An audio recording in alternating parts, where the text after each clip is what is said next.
A lot of this isn't going to make sense to you, and I'm sorry about that. I'm just going to start at the beginning, with a house.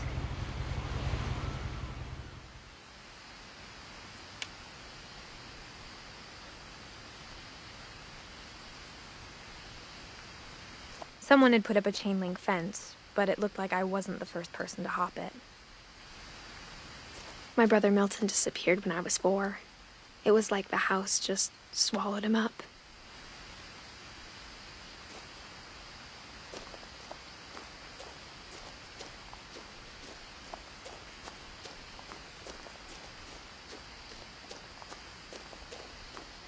I lived here until I was 11, but I wasn't allowed inside half the rooms.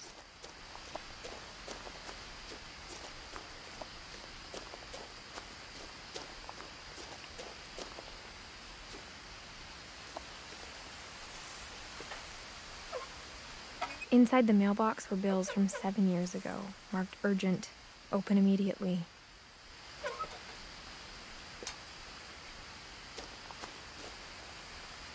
I hadn't been back since my brother Lewis's funeral.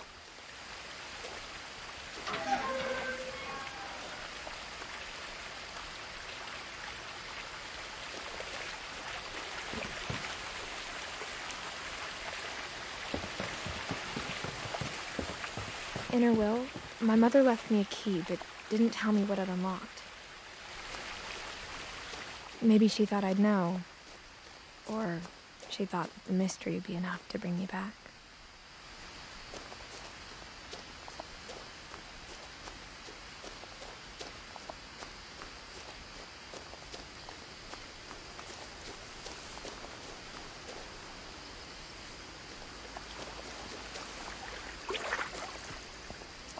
The truth is, even after I inherited the house, I never thought I'd come back to it.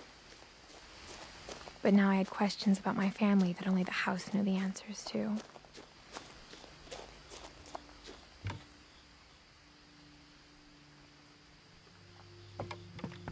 The woods around the house have always been uncomfortably silent, as if they're about to say something but never do.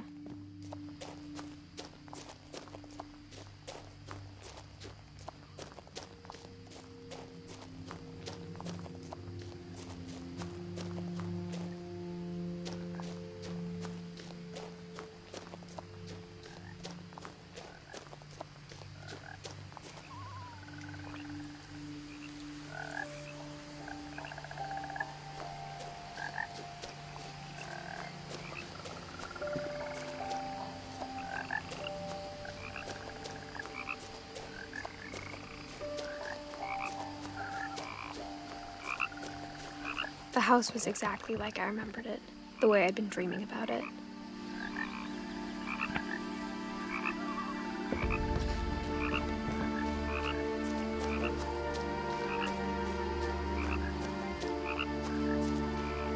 As a child, the house made me uncomfortable in a way I couldn't put into words.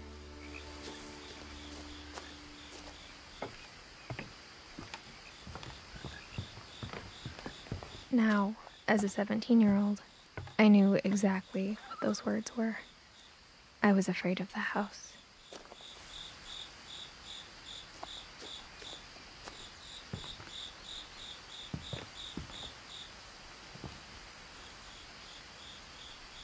I hoped the key might unlock the front door.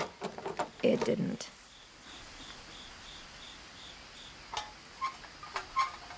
Looking in, I felt like the house itself had been waiting for me.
Crawling through the doggy door used to be a lot easier when I was 11.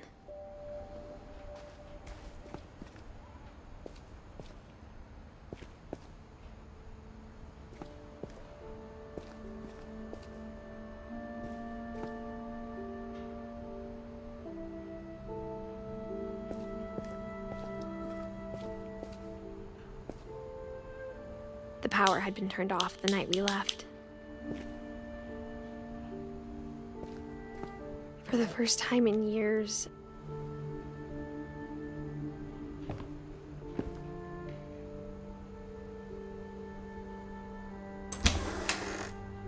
I felt like I was home.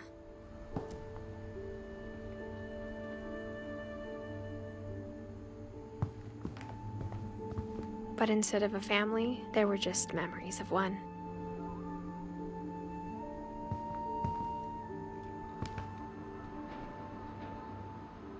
Like how after Louis started working at the cannery, we all got sick of eating salmon. Except our cat, Molly.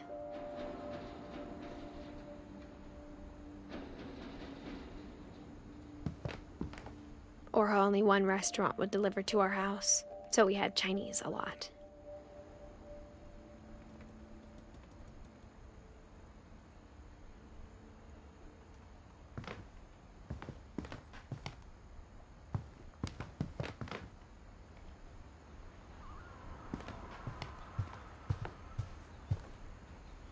The table was still a wreck from the night we left. It was like a bomb had gone off, killing everyone but sparing the furniture.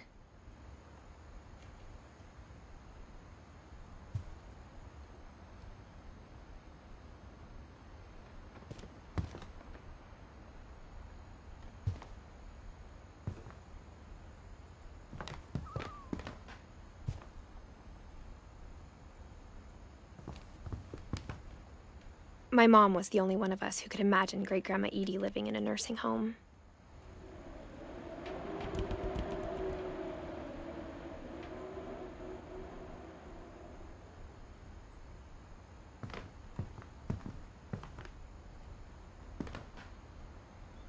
Nothing in the house looked abnormal. There was just too much of it, like a smile with too many teeth.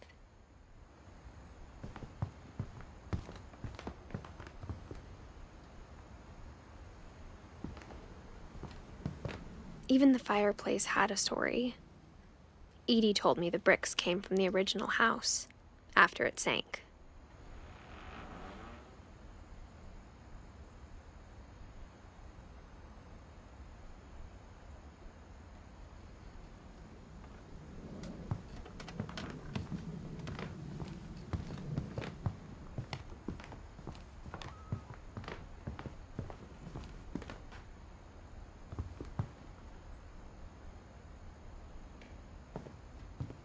Mom always told me to stay out of the basement, so I wasn't too surprised when the key didn't fit.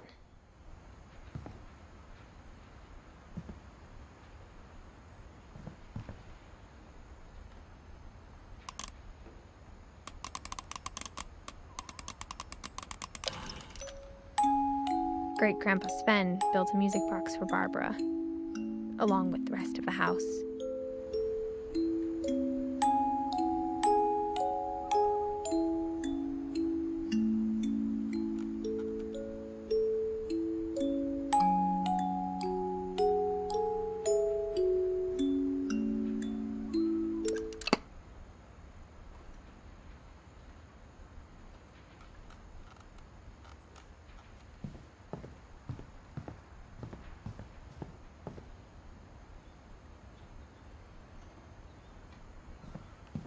A lot of things got left behind in the whirlwind of that last night.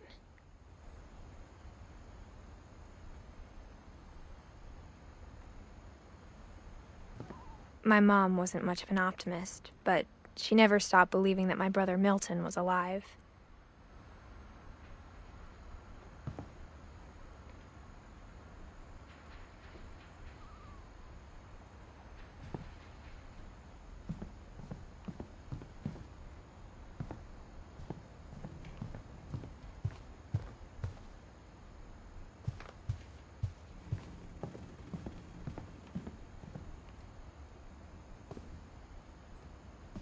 After Milton disappeared, Mom sealed up all the bedrooms.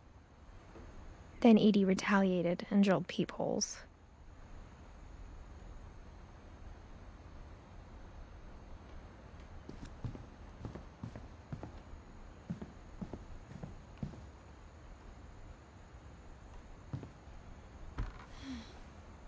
Molly always seemed like a girl I could imagine being friends with, if she hadn't died in 1947.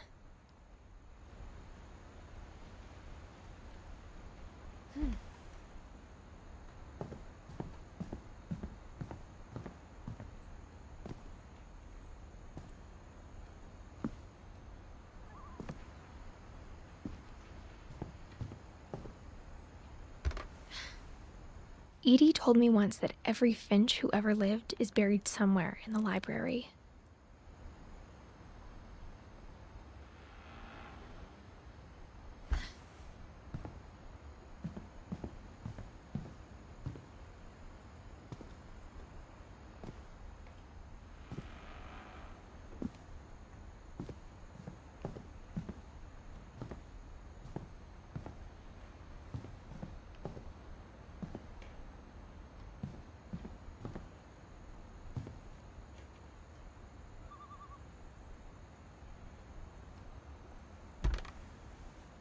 The last time I was in Edith Sr.'s room, I was 10 and she was painting my portrait.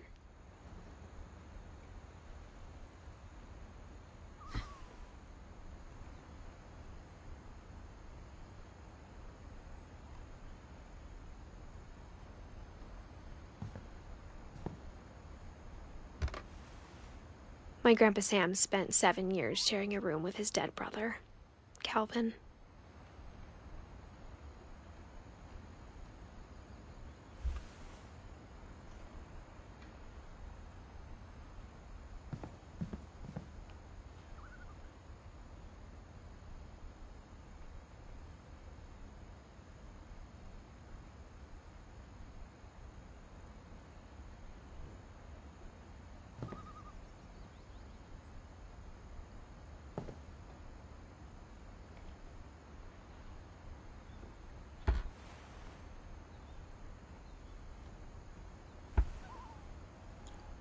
Sven and Edie. Edie's the great-grandmother, Sven, her husband. Calvin must be Sven's brother.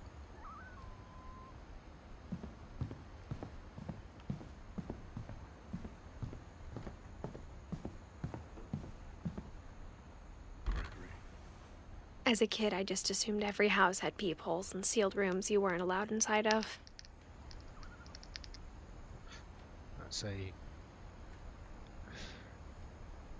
real humdinger of a bathroom. Personally, I love to have a pink carpet on everything in my bathroom. Seems like a super sweet idea. Barbara.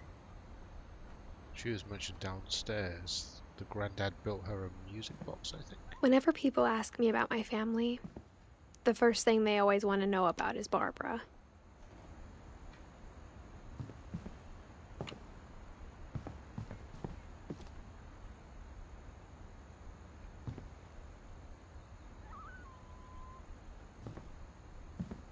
Edie's father, Odin, built the original house.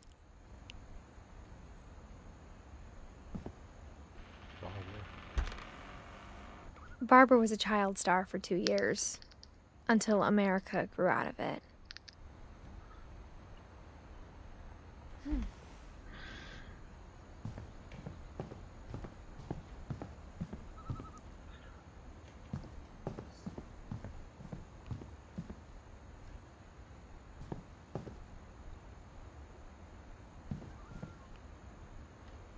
So Odin's the great-great-grandfather who built the house, right?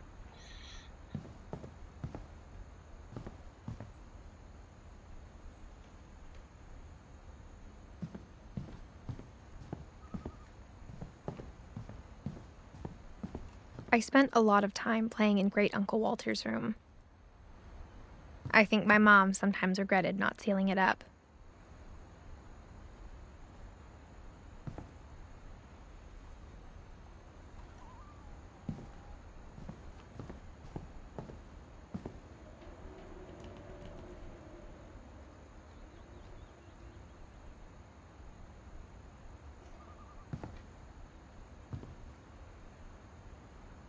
something about a house sinking.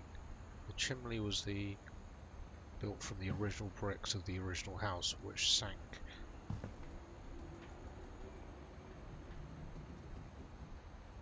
Lewis told me there were secret passages, but I never believed him.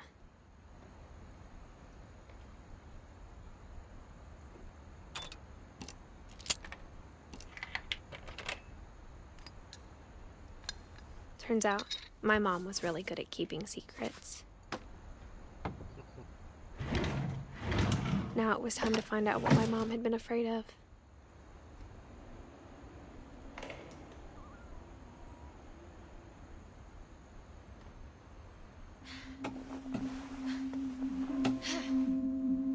From the paintings on the wall, it was clear my brother Milton had been here before me.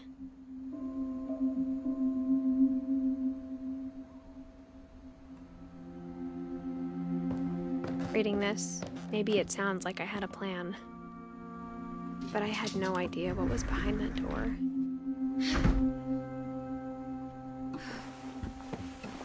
Oh, is this the little Just girl? like I had no idea where all this was gonna lead. The one who, Molly, died in I grew up looking at 1947. Molly's room through the peephole. Being inside for the first time, I felt like I'd stepped behind a painting.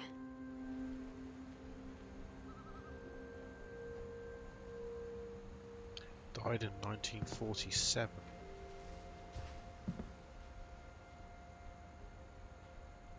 1937 to 1947. Poor kid.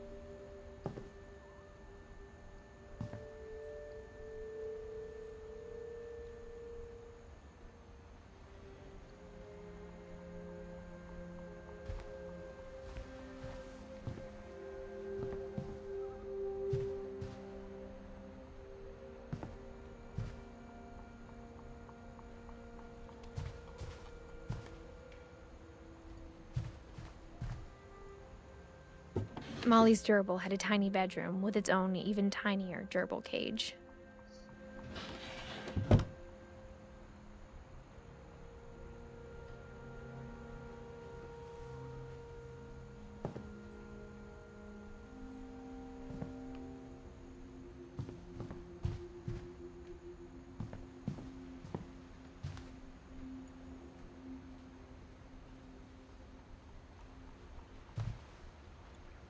Be right back. I got the sense Edie had spent a lot of time here before my mom sealed the doors.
December 13th, 1947.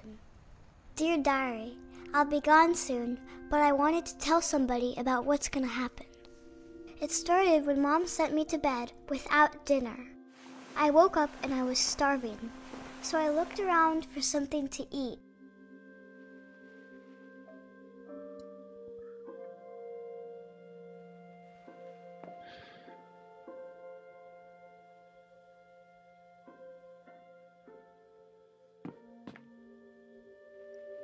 My Halloween candy was all gone.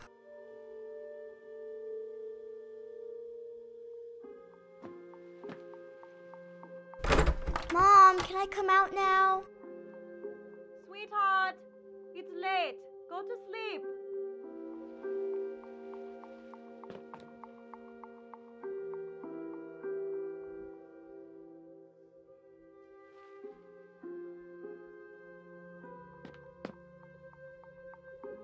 The gerbil food was dry, but I didn't mind it.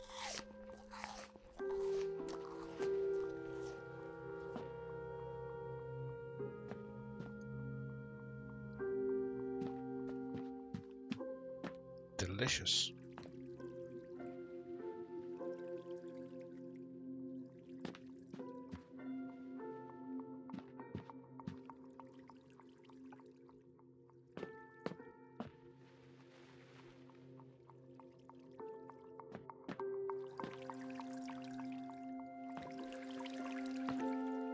I thought about eating Christopher, but I held back.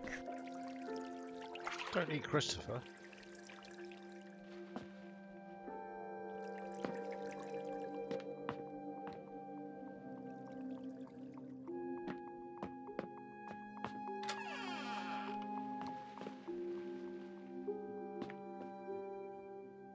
I kept eating and eating.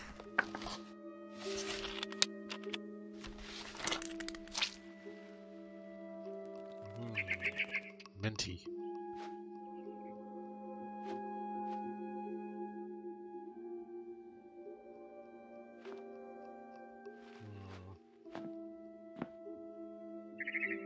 Delicious red berries. I ate a lot of things that night.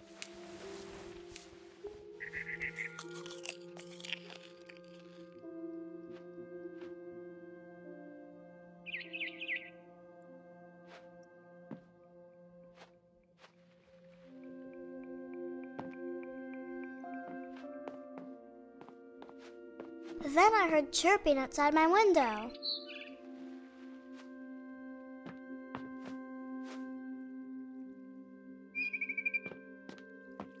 It was a barn swallow going back to her nest. I reached out for her.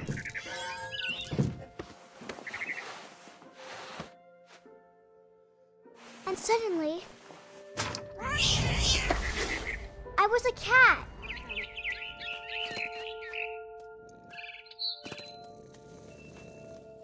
I tried to be quiet, but the bird was really scared.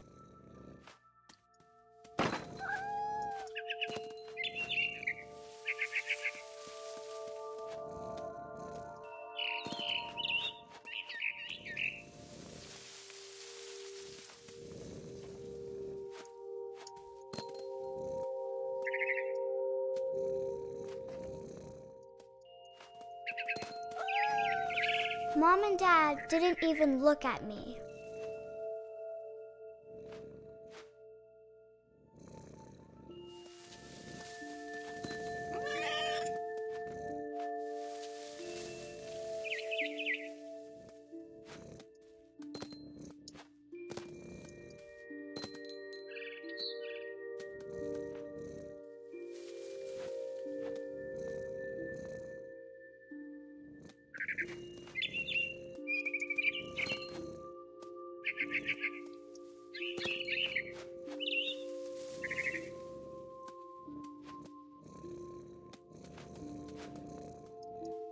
I jumped and I almost got her.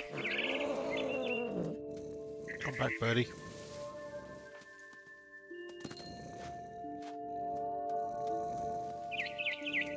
I could tell she was getting really tired.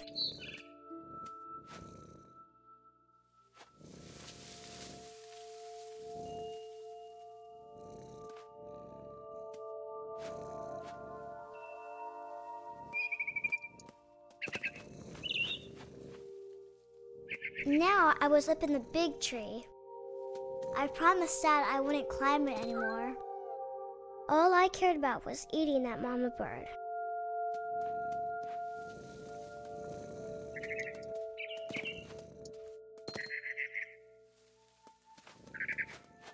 I gobbled her up and and suddenly I was an owl. First, all I heard was the wind. Then I heard little teeth nibbling in the grass.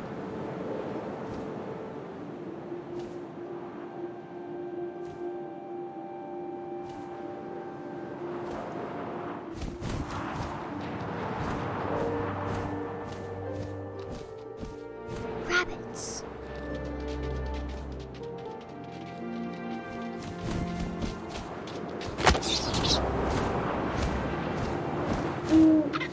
I imagined his face looking up and seeing mine through my talons. I swallowed him up, and I didn't chew one bit. Then I flew off to find something bigger.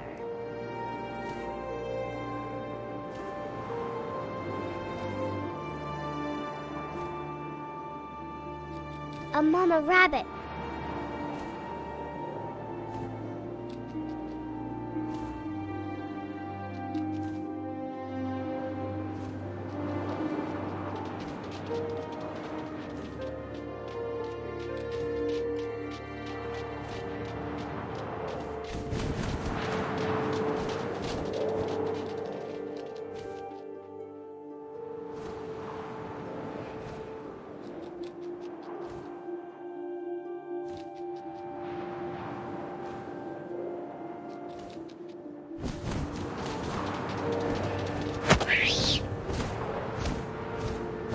She was almost too big to carry.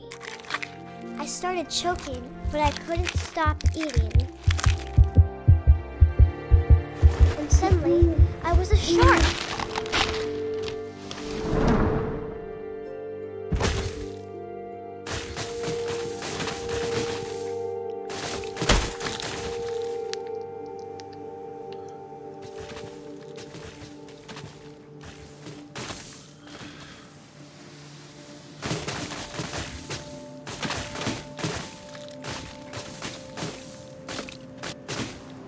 I rolled off a cliff and into the ocean. Now, I was hungrier than ever.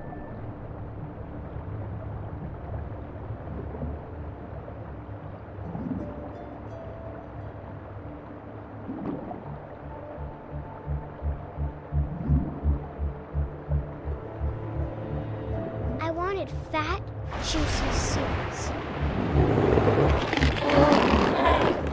I tore off her flipper, and it tasted really good.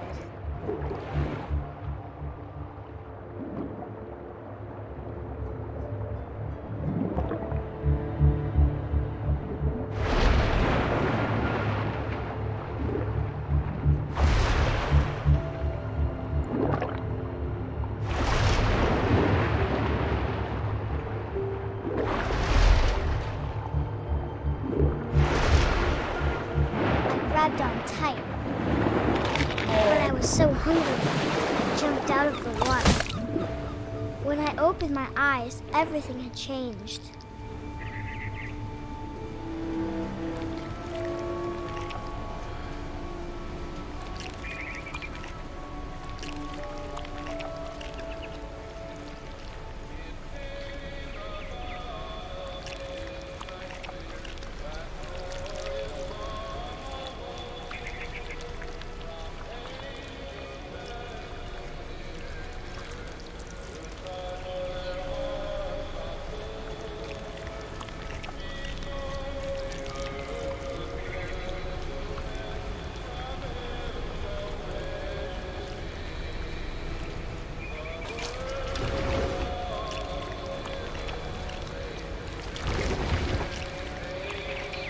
Now I was a monster, and I smelled people everywhere.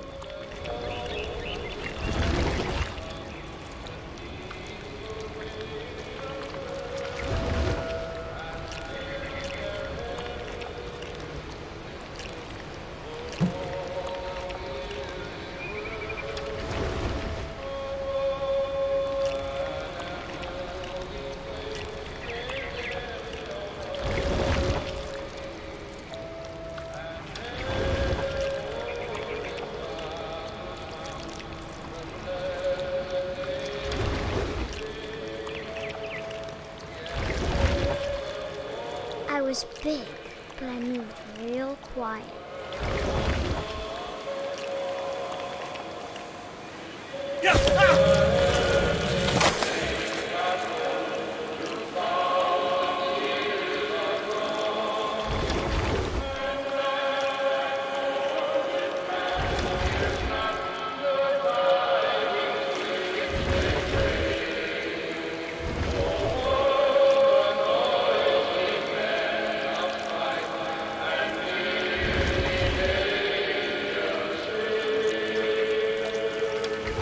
She hallucinating her tits off after eating the red berries.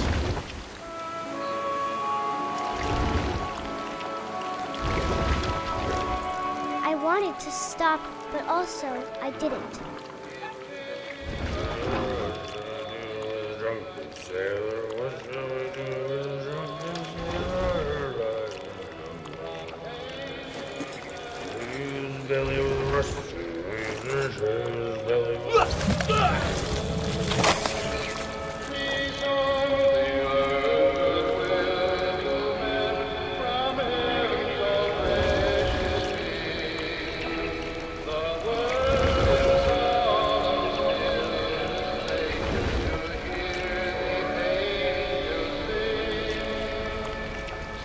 After the last passenger, I was still hungry.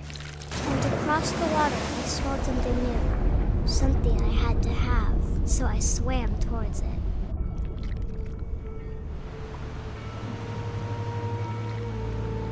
I slithered onto the sand, and the good smell went into an old pipe.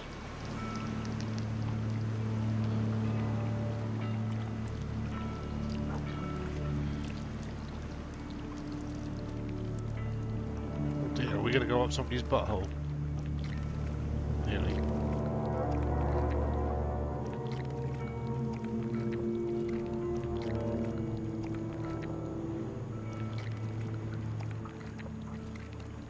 I got closer and closer. It's me. It's Molly.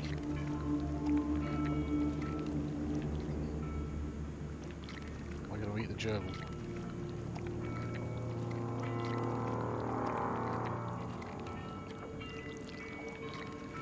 All of my stomach started growling. And suddenly, I was me again. I held my breath for a long time, but I couldn't hear anything. I think it's waiting for me to fall asleep. But it's not going to wait much longer. It needs to feed, and we both know I will be delicious.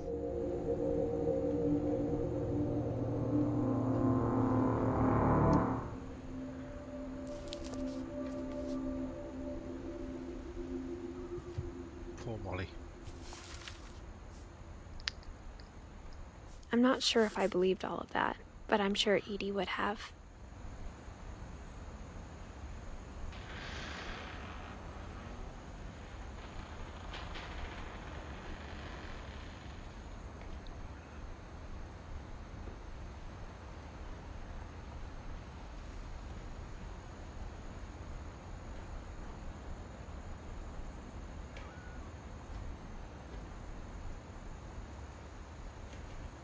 Where's Sven? Oh, okay. At the bottom there, Edie. She's the great-grandmother with Sven. And further back is Odin and Ingeborg, who are the ones who built the house. So Molly must have been one of Edie's kids.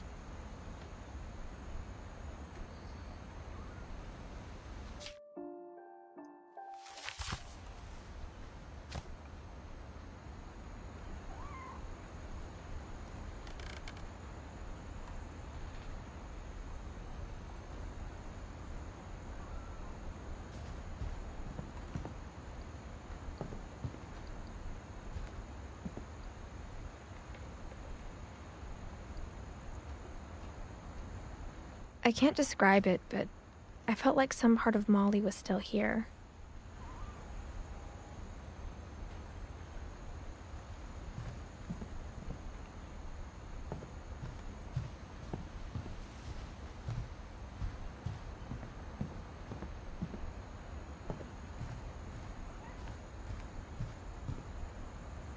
can't go out Molly's door by the look of it. Guess it's the window.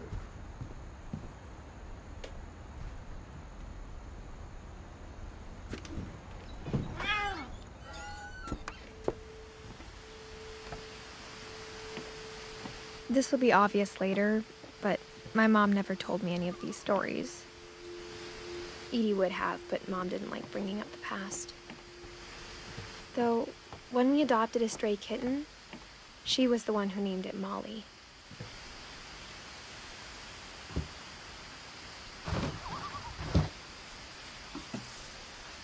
This is I Molly's spent a lot mum of and dad. time in Great-Grandma Edie's room.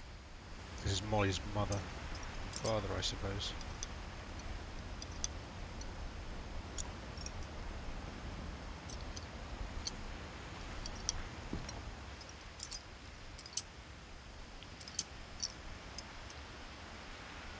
Lurpy.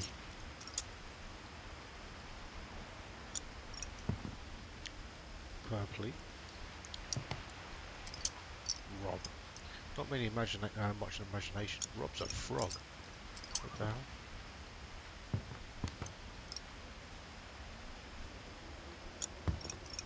Is that a Furpy? Zerpy?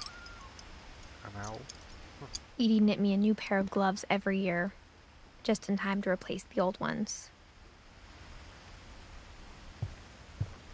Louis died a week before we left, but Edie had already started to memorialize him. Lewis is our brother, I guess.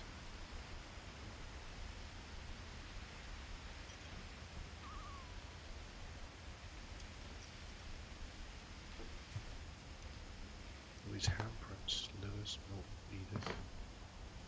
There's Molly and Barbara, Calvin and Sam.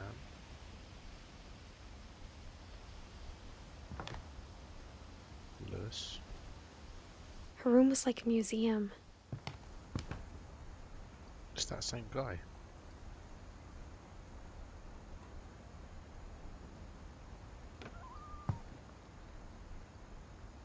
Looks like our Odin was something of an author.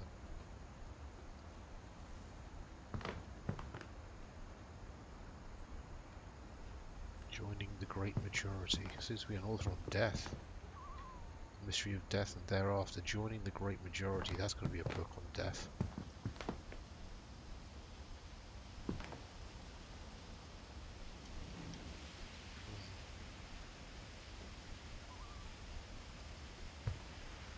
The chair by the side of the bed there is not encouraging. Edie gave a big interview about a mole man living under the Finch house. My mom was furious.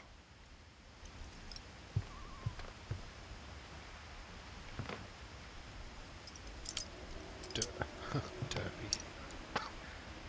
Bob. Burpy. Bob the Snake.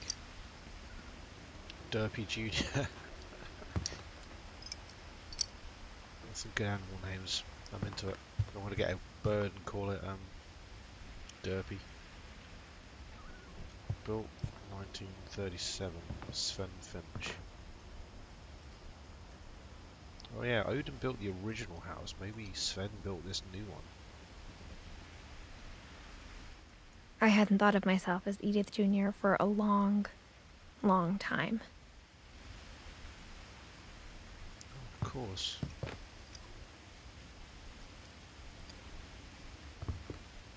I'm Edith. That's Edith.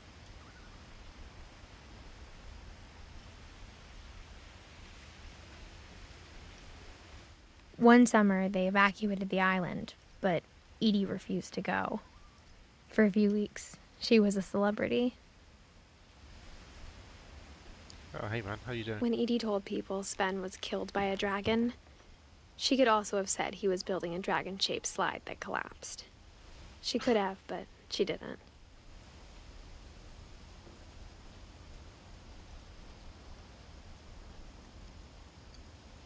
Sven there looking like quite the handyman, but sounds like his handyman projects didn't go so well.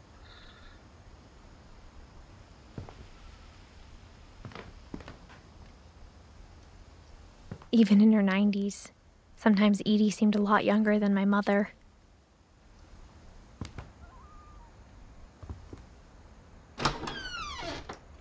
Oh, here's that horrific bathroom.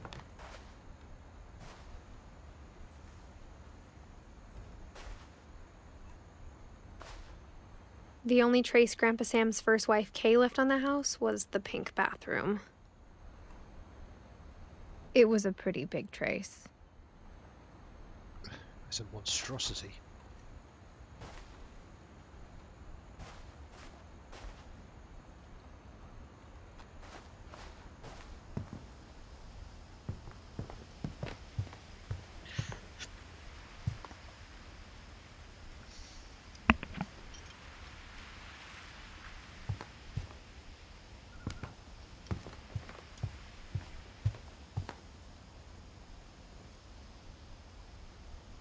Looks like Sven should have been wearing that hat.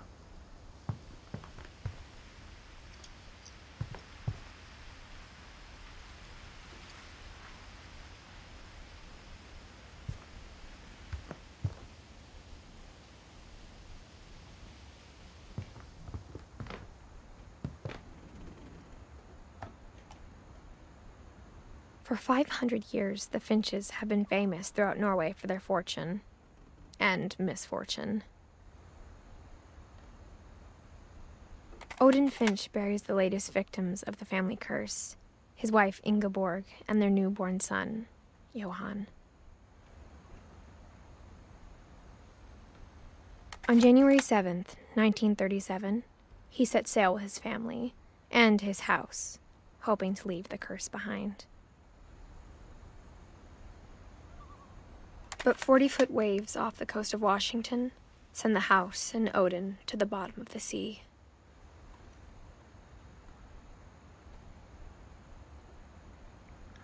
I'm not going to lie. If you're going to try and take your entire house by boat over the sea, I'm not sure what you expect. That seems blindingly obvious. Weird, though. Odin's daughter Edie, with husband Sven and baby Molly, step ashore on their new home, Orcas Island.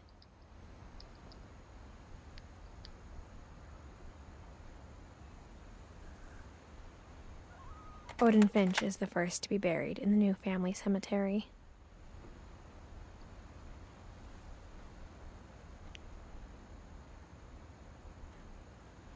His daughter Edie is already dreaming of a new Finch house.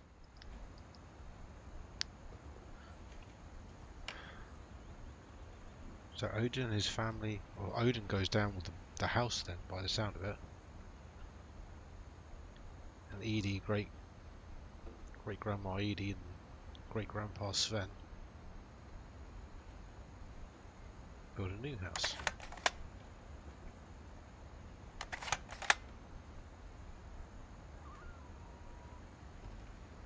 Oh, I see, but Odin left without his wife and son.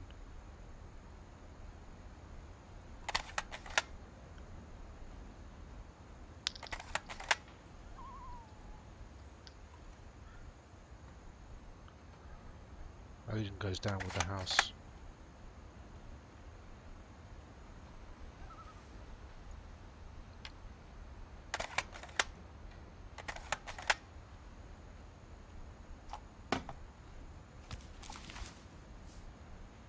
Whatever's wrong with this family, it goes back a long ways. Poor Ingborg.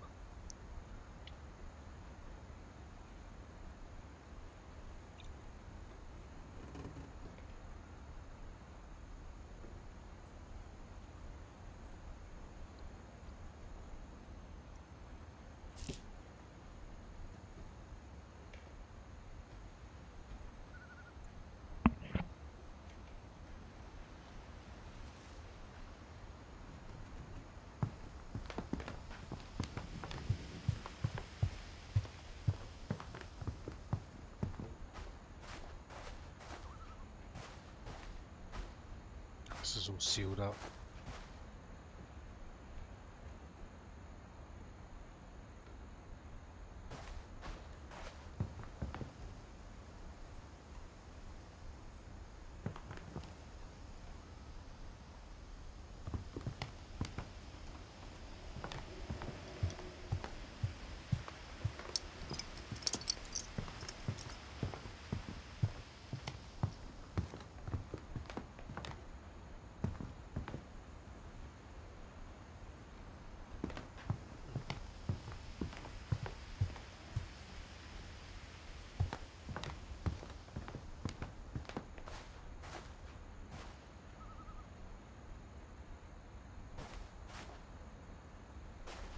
Aha.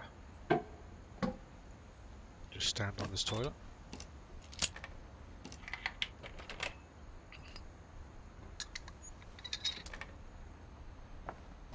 There's a secret in this bathroom. It's in the last place you would look.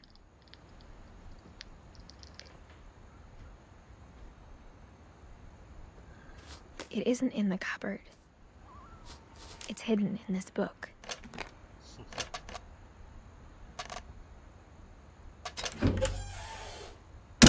That's pretty great.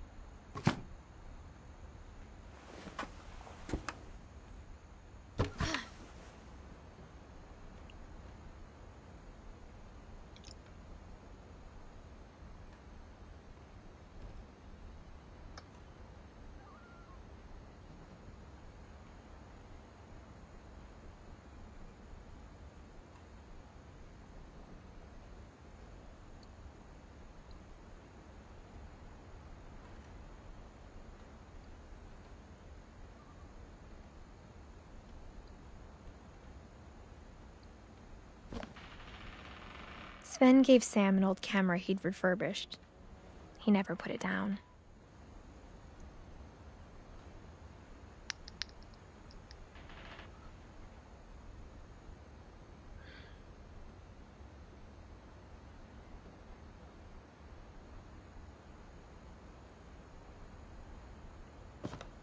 Looking a little bit like Rusty Shackelford down there.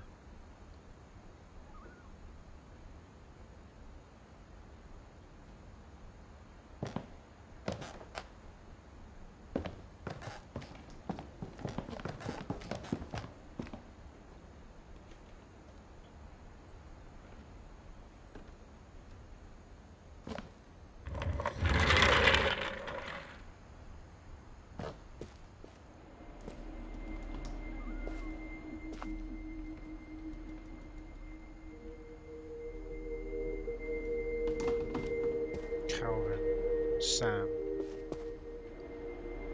Sam's the one with the camera. He looks old.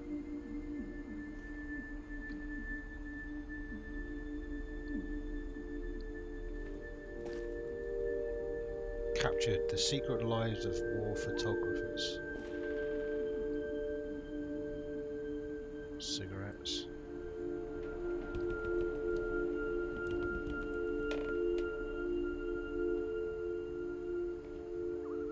A little bit of a army fanatic. Oh, here's his camera.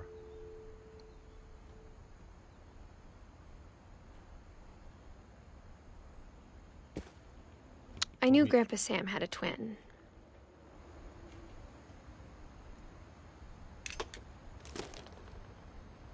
And that he never talked about him.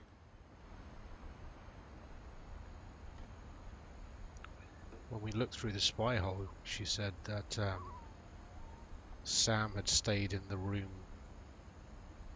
with his brother all this time.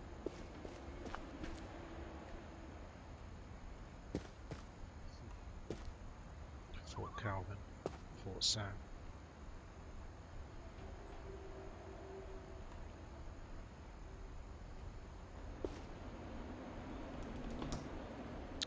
Kind of creepy.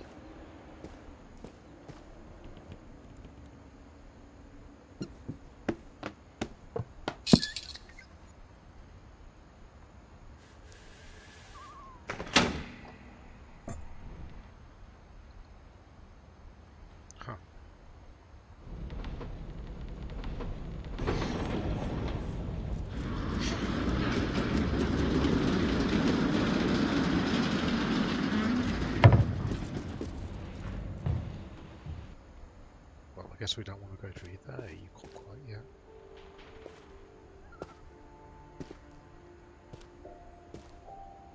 I guess Calvin didn't make it.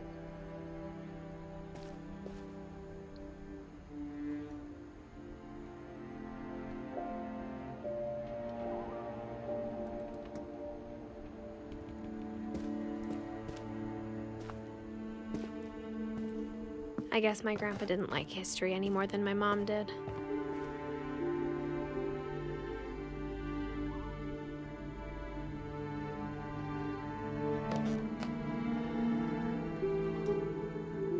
and Sam must be Grandma Edith's kids then.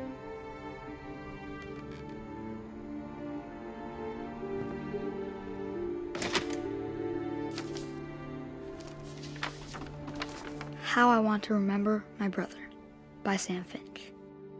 The thing I remember is that when he made up his mind, that was it.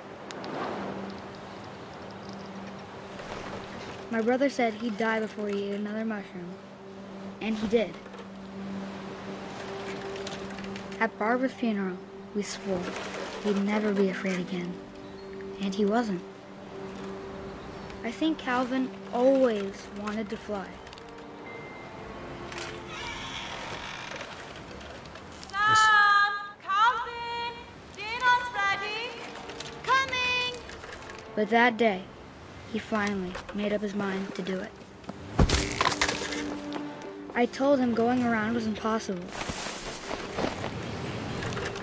This isn't ominous at all. Maybe if I hadn't said that.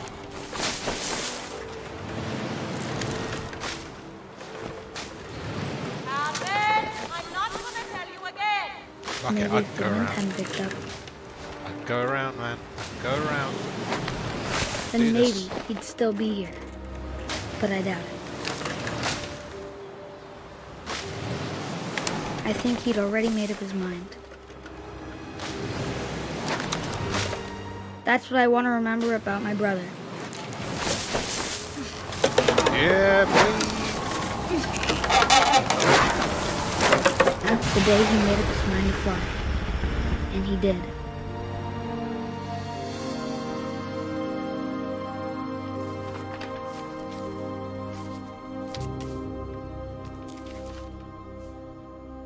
Calvin's story felt strangely familiar.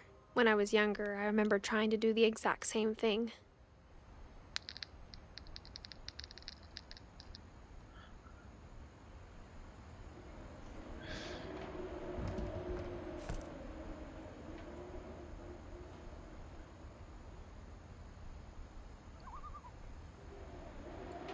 Poor Calvin.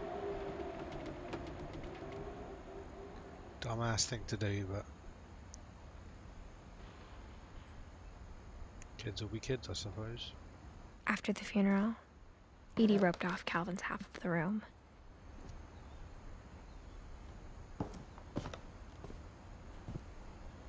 Mom said Grandpa Sam enlisted at 18 and never set foot in the room again.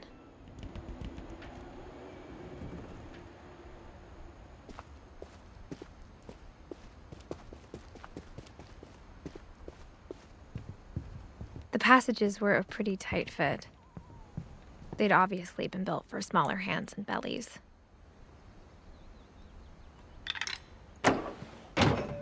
Ah, a shortcut.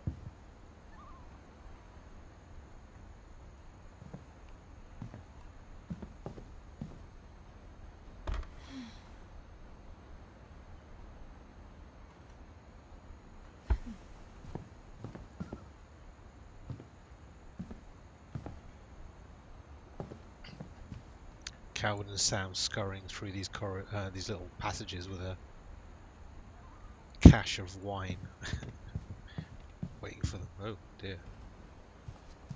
Okay, that's not a headless body. That's just a clothes. Growing up, I always thought of Barbara as a child star.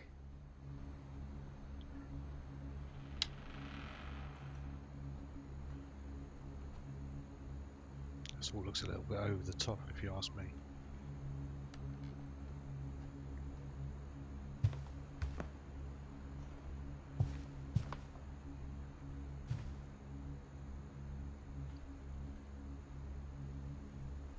Penelope's Diner.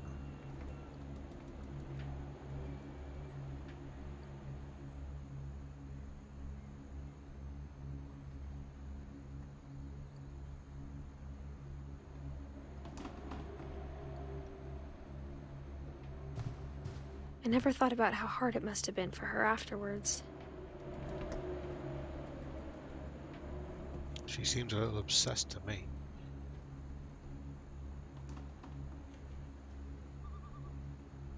Bob Street.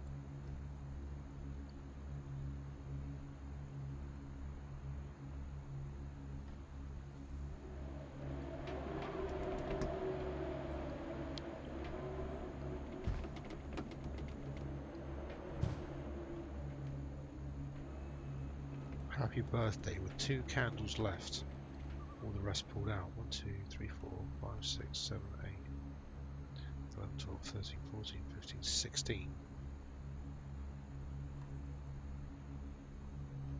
I'm trying to remember when she was 2, but she was 16.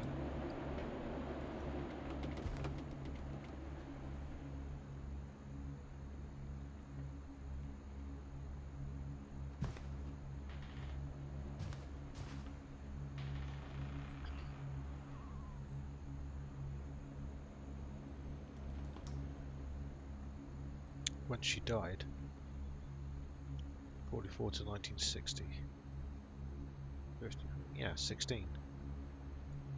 So she died at 16, and that was her last birthday cake. Or pizza? Is that a cake or a pizza? I can't tell. Maybe just a badly rotted cake. You think it would look worse than that after like 50 years, but hey.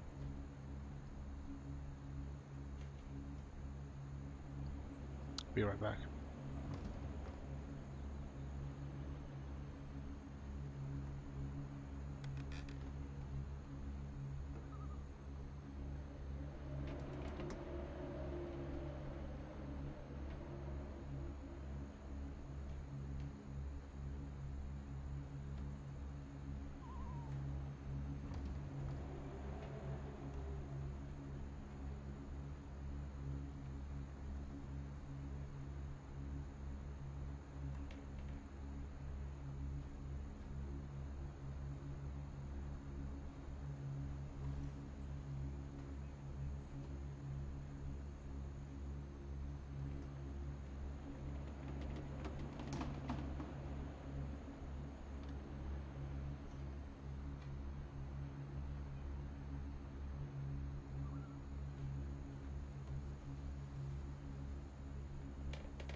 Of all the stories people wrote about Barbara's death, I'm surprised Edie saved this one.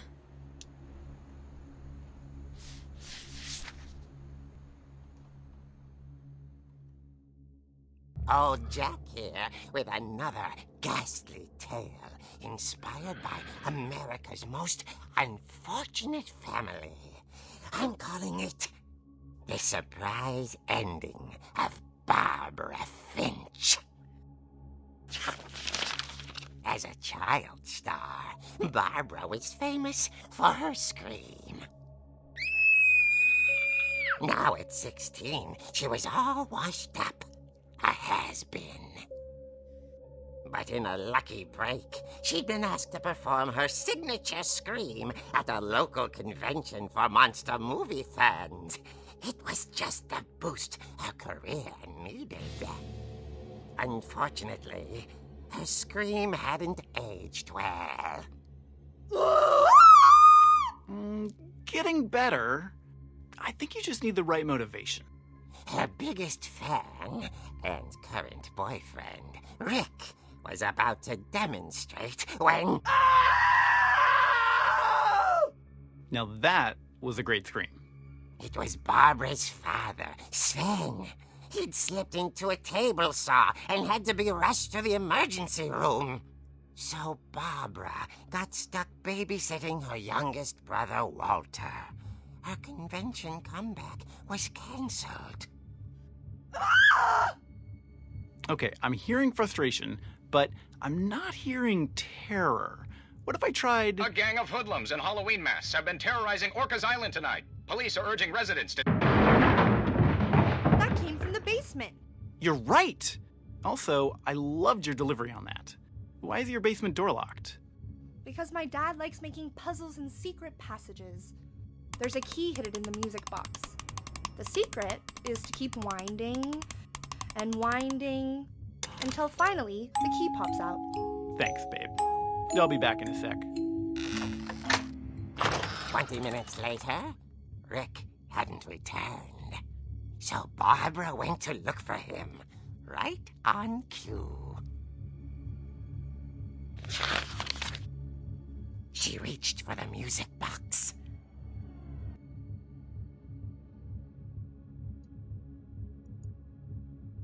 Keep winding and winding. We need to remember And this. as she wound the key, she listened for Rick, but the house was silent.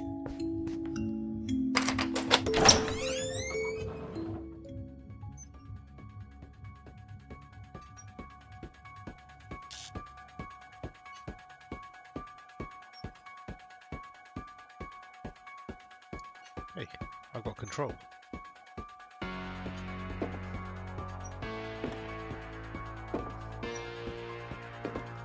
She found Rick's crutch and imagined the worst.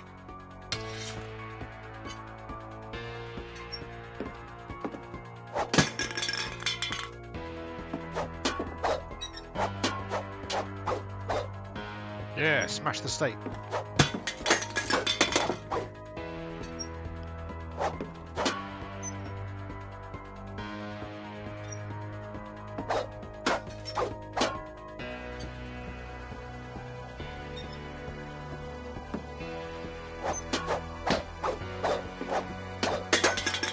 All will fall before me.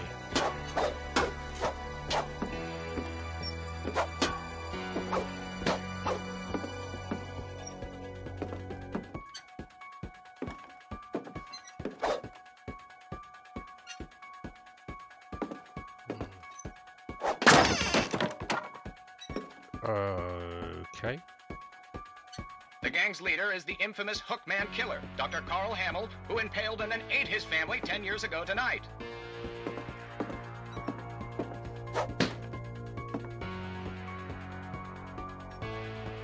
So when Grandpa Sven chopped his hand on the cutting saw.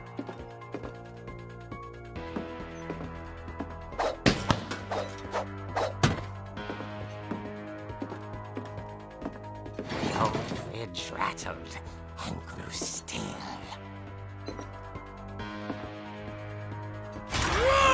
Oh dear! Oh! Rick? Rick! Barb, relax. I was just trying to scare you to help you find your scream. Well, I'm not scared, Rick. I'm furious. Then act furious. All I'm getting from you now is that you're hurt and confused and She threw him out, but she kept a little something to remember him by. Barb, have you seen my other crutch? And she was still holding it when she fell asleep watching the late picture show. Hours later... Barbara! Walter, what's going on up there? Ah! Okay, I'm coming up. Her But if little this is a brother trick, also, you're right? dead, Walter.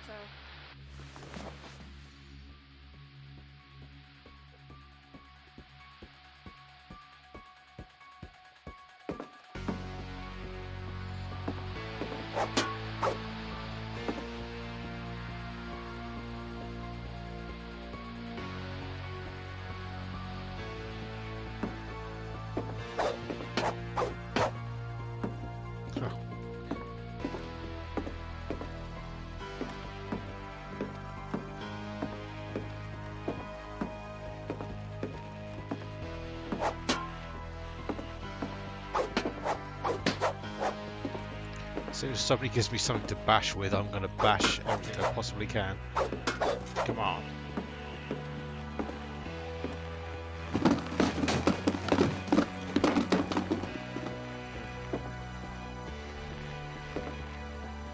Fuck.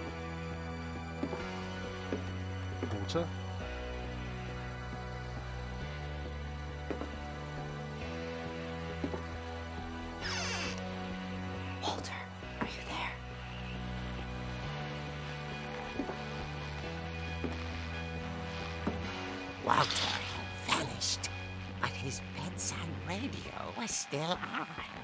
Orcas Island police describe the man as 6 feet tall, with a steel hook for a hand. Residents are urged to lock all doors and windows and notify the police of any suspicious activity. Barbara turned, saw the hook man, and was speechless. He was quite smashing.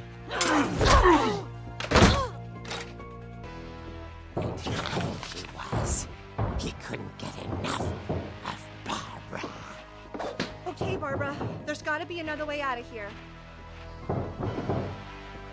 Of course, this is Walter's room then. The fish room. The first one we went through. There's the secret exit. Can we? Yeah. Got a key now.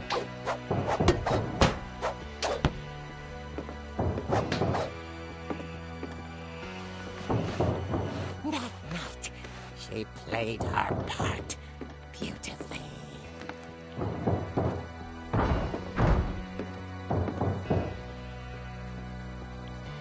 To Wally's room. She thought about abandoning Walter, but just couldn't do it.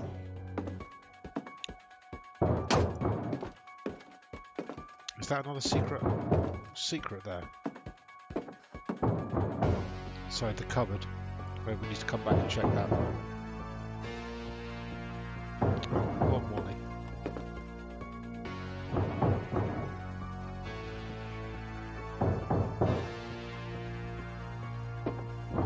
Molly's door hadn't been opened in years. The hinges groaned.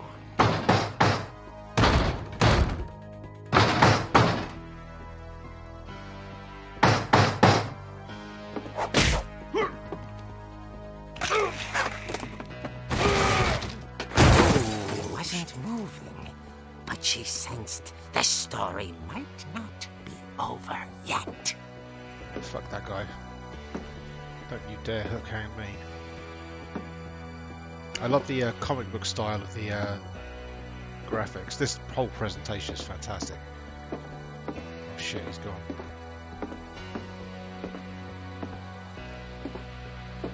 The hookman had vanished. She listened for his breathing, but all she heard was...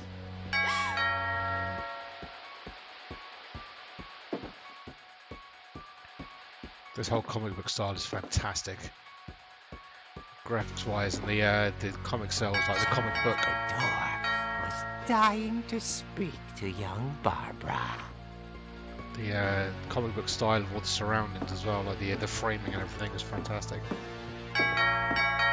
Yeah, I'm coming. I'll fucking hit you with my goddamn crutch, you bastard. At the door, she heard whispering. It was coming from inside the house. Please don't murder me. Oh dear.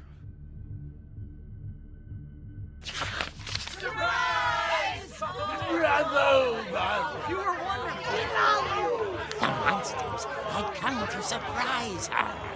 For Barbara, it was a dream come true. Then she saw what kind of monsters they were, and she realized what was about to happen. She was going to be famous. And with her final breath, Barbara Finch gave the performance of her life.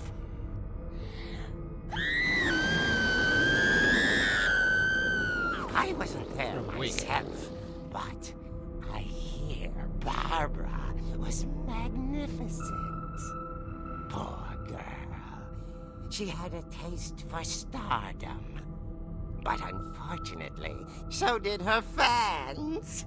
Of course, the police blamed it all on poor Rick, who disappeared the same night. And little Walter? Hiding under his bed the whole time. They took it all pretty hard, but that's another story. As for Barbara, tucked inside the music box was all they ever found of her.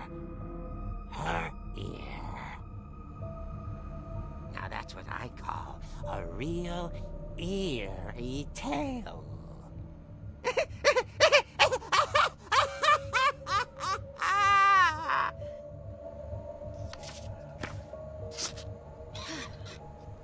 Well, that's kind of fucked.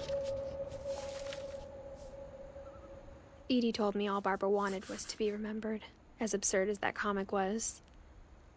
Maybe what Edie saw was a happy ending. There's water over there on the right.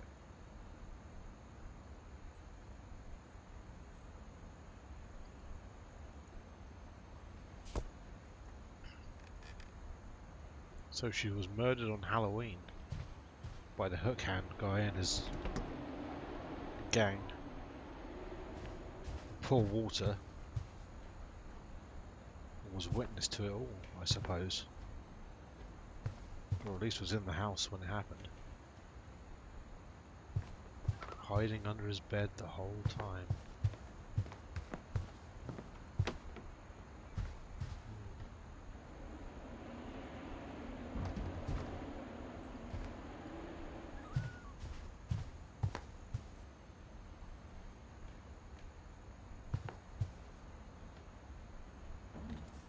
Well, we can get back out of here, can't we? I guess now I know why Mom didn't like me playing with the music box. Well, now we know there's a key in the music box. The key to the basement. It's funny. All those times I played with the music box and never found the basement key. Oh, that's the horror bathroom.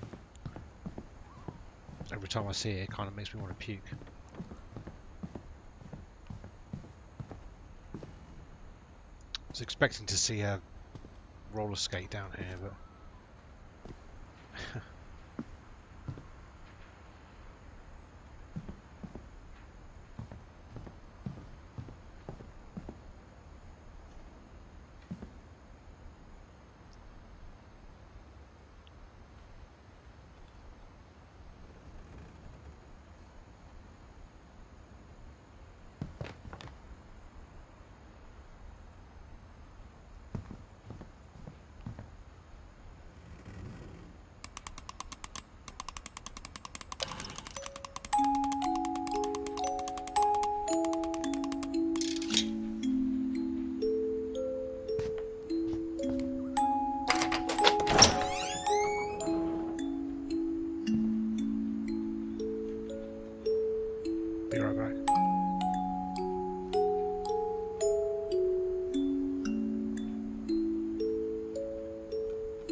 This is where Grandpa Sven lost his fingers or hurt his hand or whatever.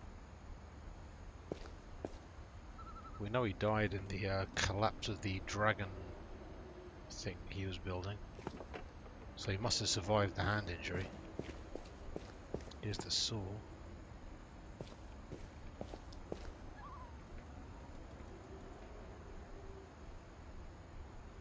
These slices of wood that Grandma Edie was painting portraits on of all the family members. Mom said the basement was off limits, unless I wanted another tetanus shot. Looks like a prototype to me. We saw the dragon head in the pond outside when we came in, didn't we? Outside the house.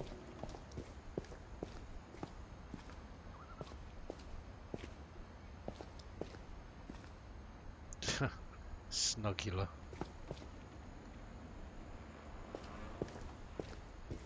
I saw Edie sneak down to the basement once, carrying packages. I thought maybe she was hiding presents.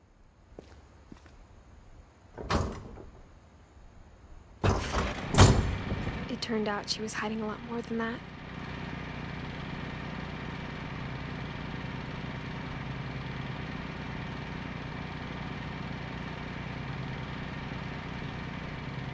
Well, boyfriend Rick is no longer in here. I guess Barbara threw boyfriend Rick out. He was never found. Unless Rick was... I guess Rick was the hook hand murderer.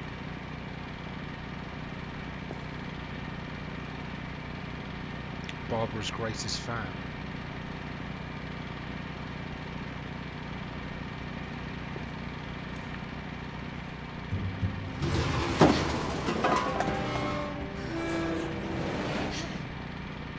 Maybe the whole thing with Rick was building up to murder her along with I her. remember asking Mom once about where Walter had gone.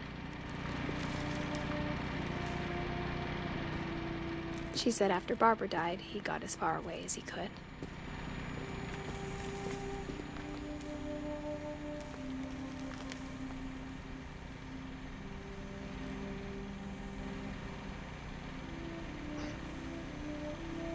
Or at least Rick was one of the gang that murdered Barbara. All fans of her who had come together.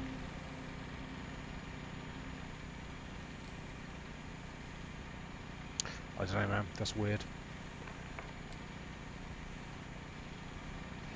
If there's a pattern in all these stories, I think it's that none of us has gotten very far.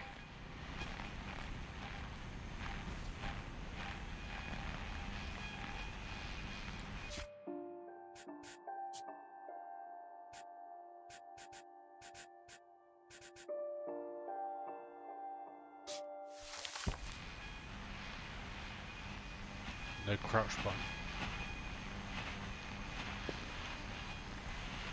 Plastic sprues, that's something I'm familiar with. Maybe not so much the trains, but plastic glue and a rack of paints.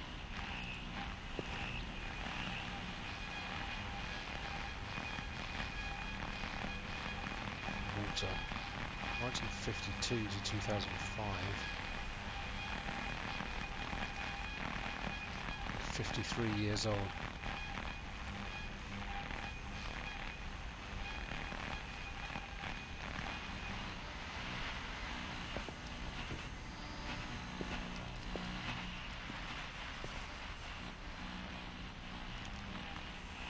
So you've been down here this entire time?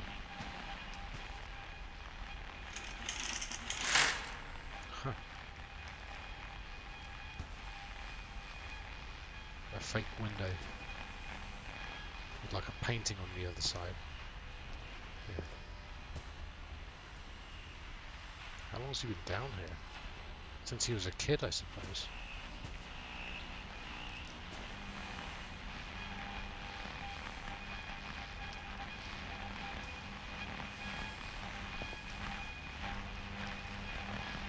tin can there as some sort of ornament.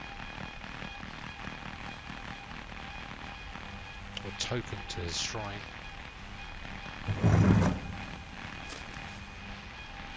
Goodbye, everyone. I can't believe I've been down here for 30 years. On that first day, after the shaking started, I didn't think I'd survive a week.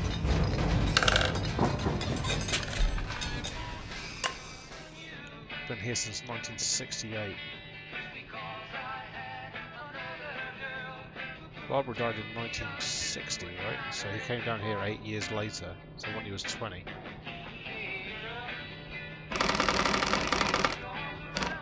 But after a few days, I settled into a routine.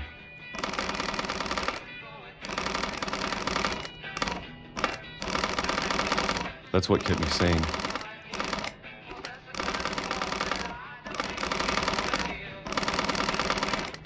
Having a schedule, living for today. I always expected to be dead tomorrow. But if you wait long enough, you get used to anything. 1976.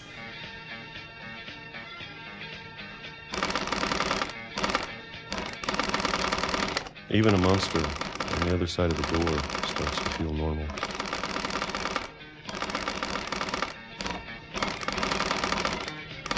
Almost friendly.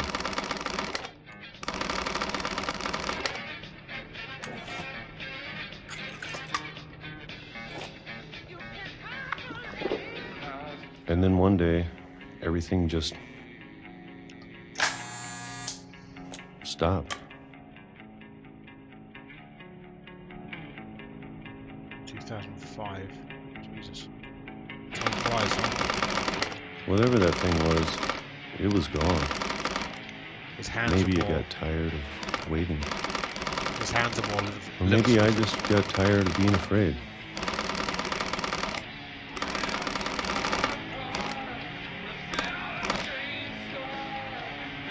Yeah, his hands are more liver spotted than their own.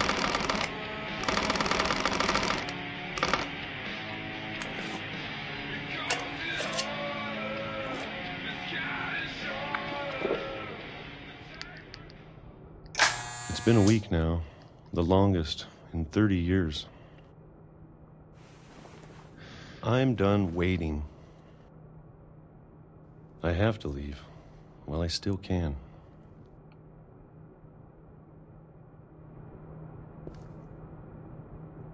Can't leave that way though. My model train's doing well. The monster he spoke of, must that be the rumbling? Would that be a train going by?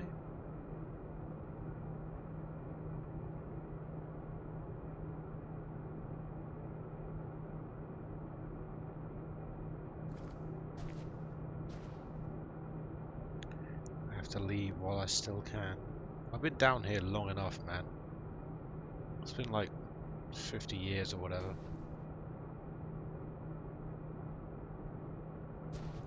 Can't stay down in this hole forever, right? No matter what happened to my system.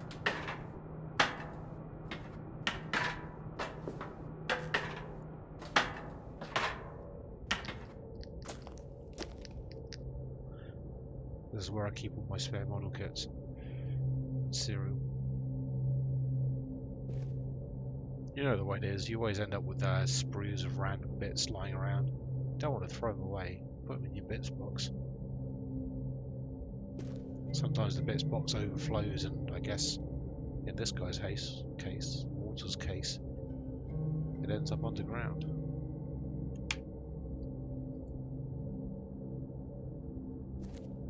I know it's out there, somewhere. Let's go face the monster. Whatever killed Barbara. And Molly.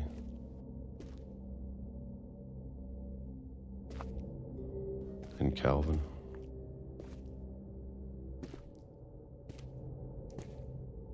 Dear. This looks nasty. must stink down here. Because I'm going to assume that's not just rubbish down there. When you gotta go, right?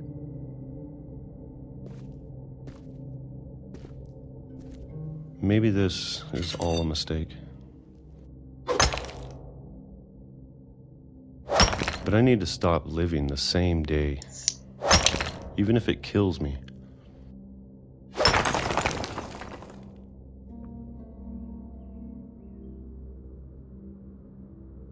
Lovely little bit of presentation there, though. The sledgehammer hitting the words until they shatter. Whatever's out there, I want you to know I'm ready for it. I'm going to appreciate all of it, especially the food. No more canned peaches. I don't mind if I only have a year left. Or a month. Or a single week. Sunlight. I'd be happy with one new day. I can already imagine the sun on my face. Oh dear.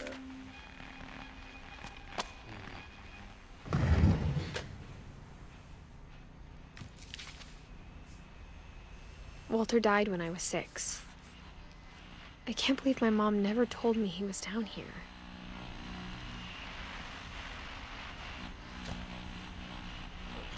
Well, I guess the monster finally got him. I'm sure my mom was trying to protect me.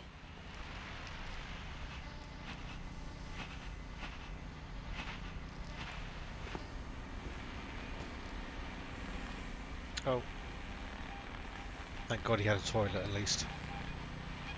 Maybe it doesn't stink quite so bad back down there.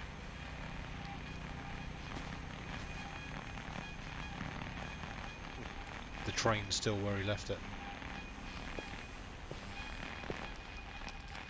But nobody knew Walter was down here. They let him... Well, let him. He lived down here this entire time. Or for many years, until he finally got hit by a fucking train. Don't know how is he to know, I suppose.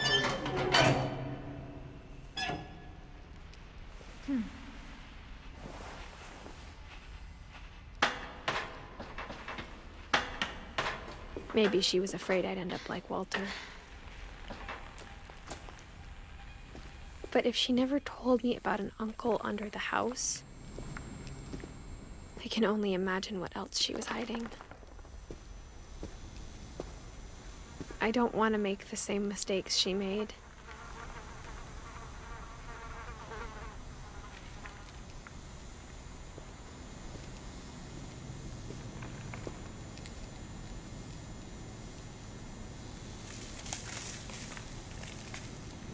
I'm going to say this cereal is vintage. Trying to bury something that's still alive. Or perhaps not. He died in 2005 and this game is set in, what, 2010? Now that there's only one of us left. Or maybe 2. I thought it was time I heard the stories for myself. And found out what happened to everyone else. But now I'm worried the stories themselves might be the problem. Maybe we believed so much in a family curse, we made it real.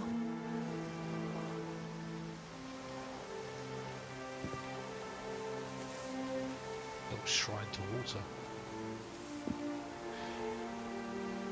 A little fat controller on the top there. Huh, you love this train so much. Then, well.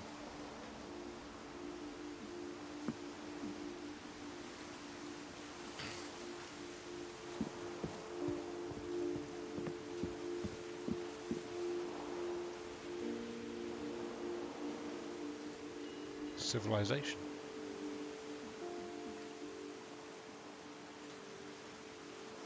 Some sort of wreckage out there in the sea. Is it like a shipwreck or something?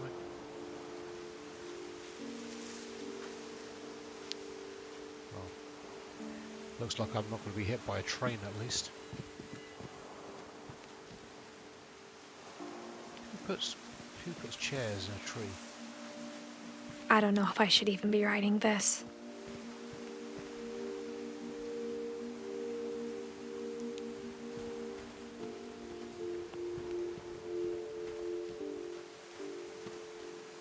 Maybe it'd be better if all this just died with me.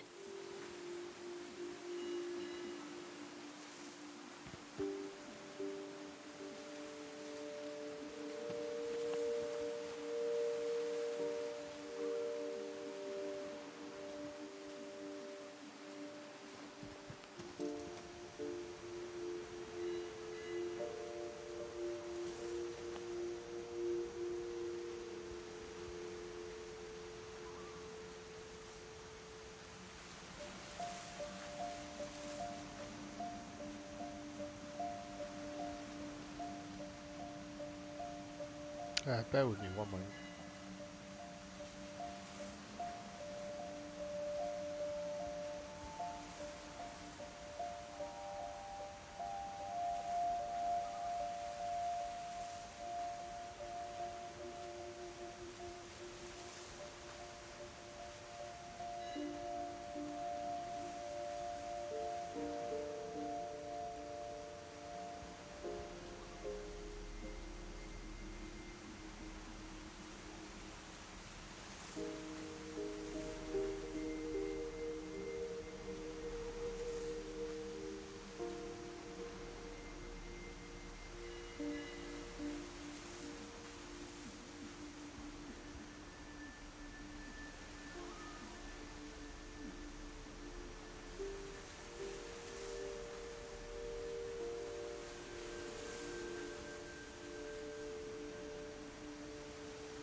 Right.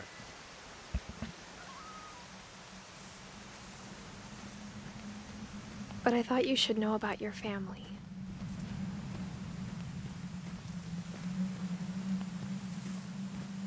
And the history you're a part of.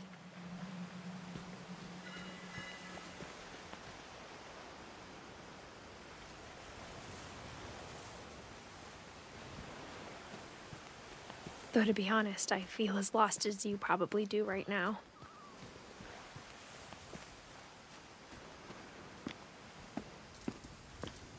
I think the people in these stories believed them, for what that's worth.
when you look at the house, that history of imagination and stubbornness and madness, any of it seems possible.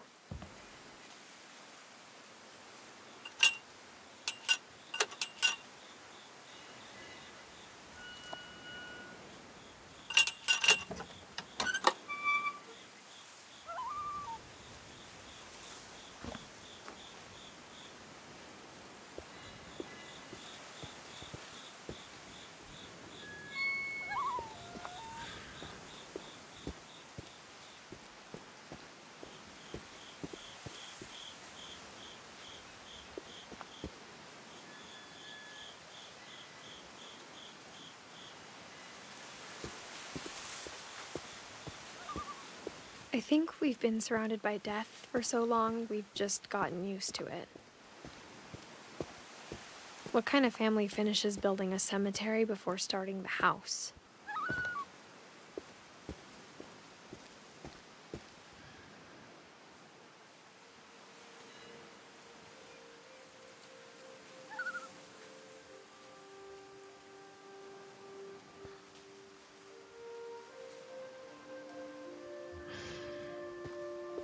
It's embarrassing for me to admit this, but the pet cemetery made me more uncomfortable than the human one. 3 of the gerbils are mine, and 2 had been my fault. Tucker, Coco, Zoe. Here's Zerfy, Lurpy, Furpy, Chirpy, Burpy, Derpy, and Derpy Jr.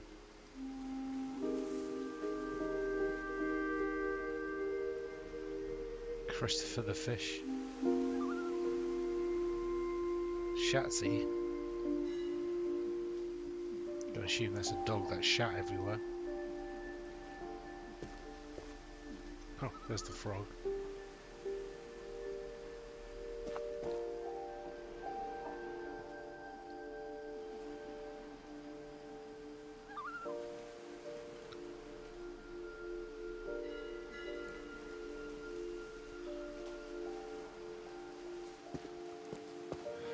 Sven built the house, but it was Edie who designed the cemetery.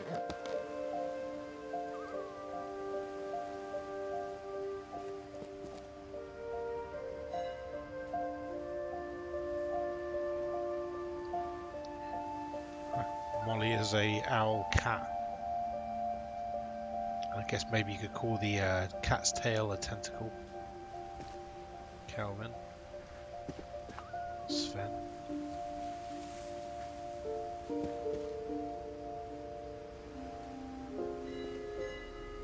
Walter. Barbara, the star.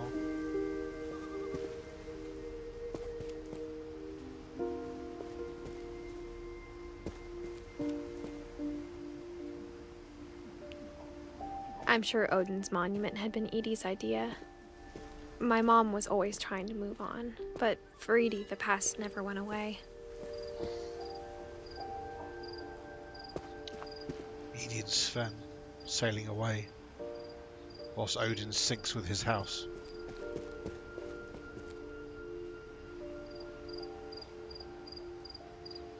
She could see it poking out of the water at low tide.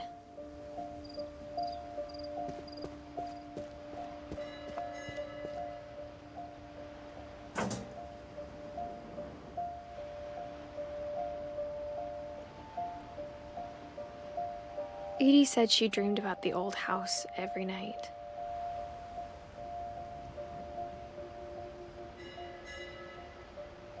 So that's not a shipwreck, that's the old house that sank.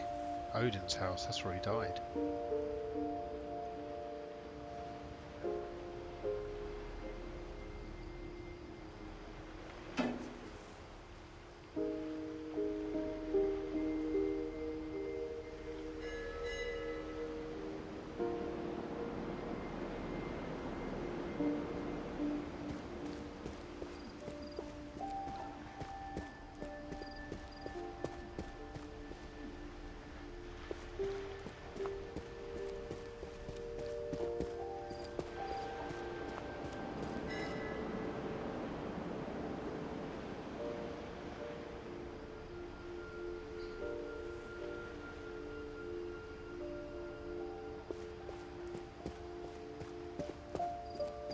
Edie's side was always easier for me to understand. But the older I get, the more I can see where my mom was coming from.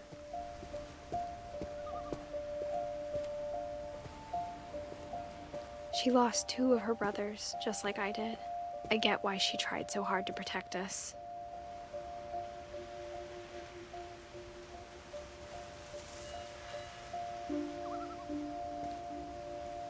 Lewis, that's my brother. Sanjay Kumar. Milton Finch.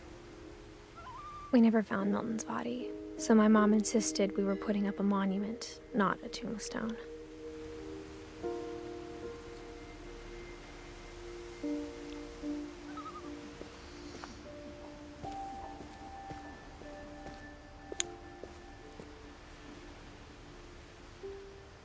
Oh, he was the guy living underground, wasn't he? Painted the pictures around inside the tunnels and then... Yeah. There's so many things I wish I could ask my mom now. Part Part of me thinks this is what she wanted all along. For me to come back someday and find everything out for myself.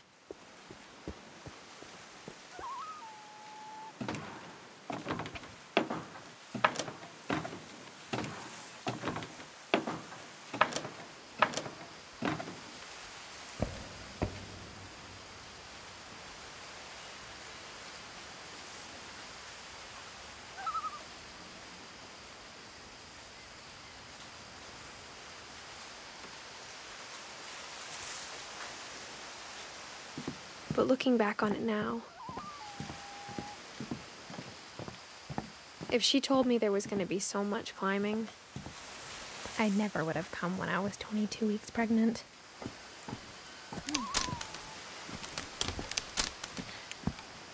Yep, that sounds like a bad idea.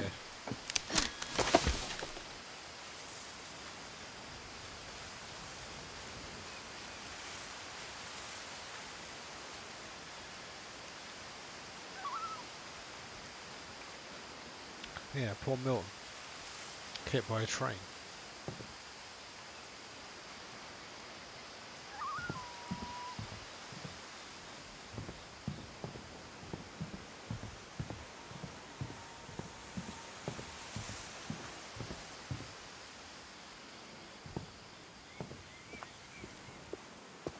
Oh, I see. We're on top of the garage.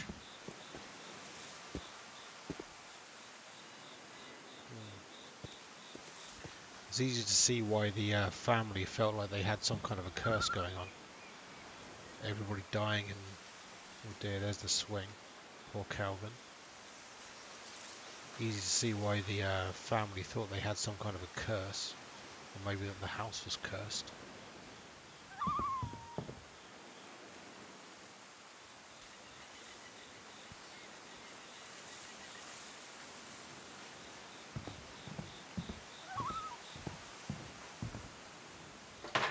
I never met Grandpa Sam, but I think he and my mom had a lot in common. Sam, this is Calvin's brother.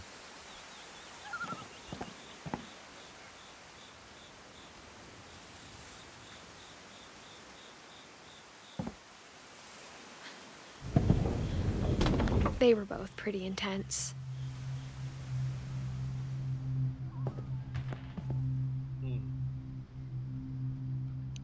Sam spent his life shooting photos, but Mom said he got nervous being in front of the camera. I guess we're all afraid of something.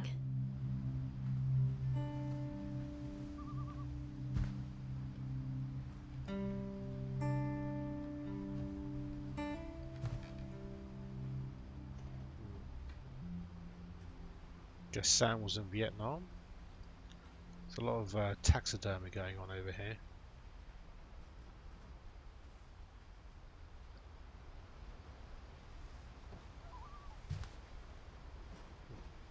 This rifle.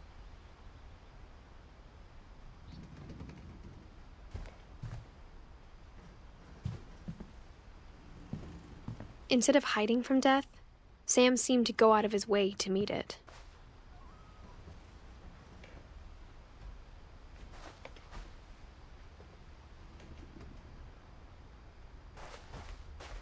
I guess when he came back from enlisting, he moved to this room rather than the one he shared with Calvin as a child.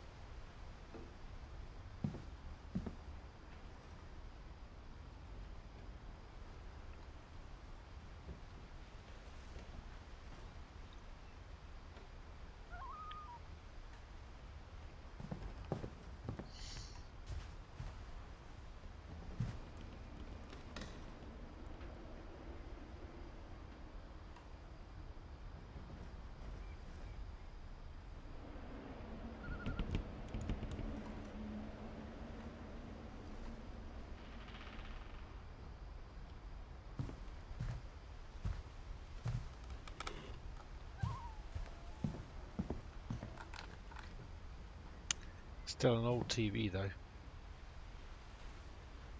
Very much a military nut going on here, isn't he?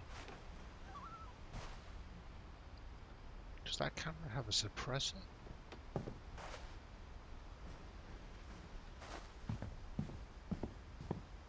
Alright Sam, let's see what your story is.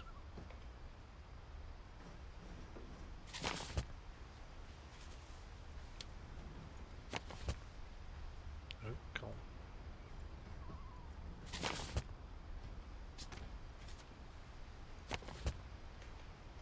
What? Here we go. Oh, we've seen this photo before. In Calvin's room.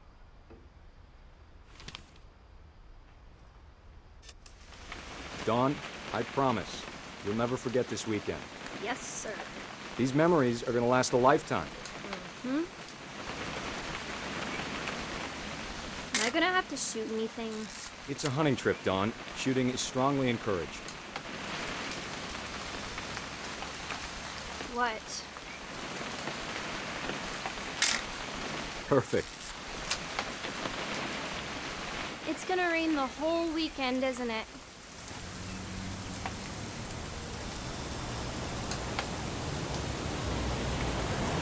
Sam and Dawn. Presumably Dawn is his daughter.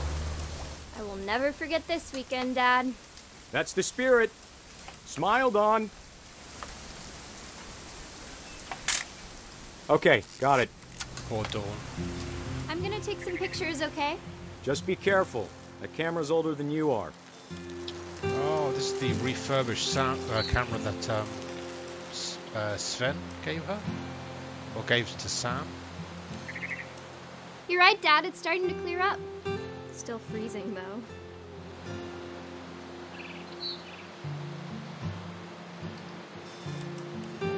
Maybe we can shoot something that's not a deer. Or a bear or a wolf or something. Oh, hey. Hey, buddy.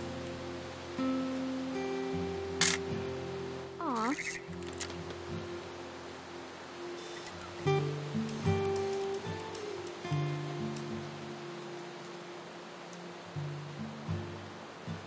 There's a little campfire going on down there. Hey, birds.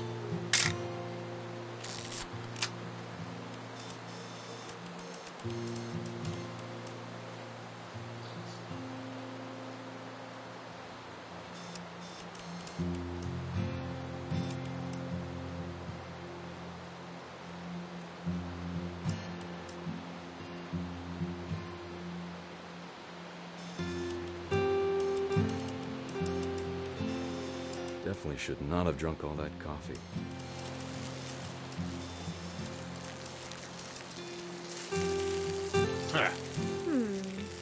Hold still while I take a picture of you. I definitely won't be moving. Are you done yet? Hey! Click. That's a keeper. Haha, sucker. I'm just saying, I'm not always gonna be here, Dawn. You'll need to remember this stuff, if you want to survive. I'll be fine, Dad. You know who else thought he was gonna be fine? Some guy who died. Dawn, I'm being serious. I know, Dad. You're always serious. Doesn't being out here make you want to chill out? Well, to tell you the truth, I haven't been out here in 20 years.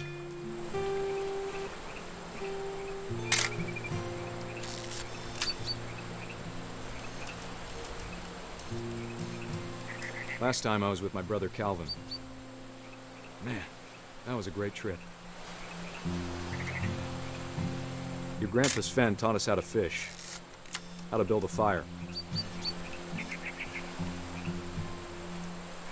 We found an old logging trail. There were deer everywhere. I bet if I could remember where that trail was, we'd spot a buck for you in no time.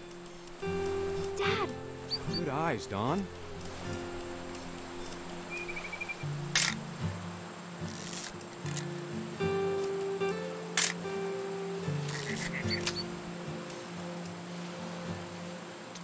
Look at that proud fella. Go on, put your head up again. Let's get a good nice photo. Yeah, there you go. Beautiful animal, you. Before you take the shot, let me get a picture of you.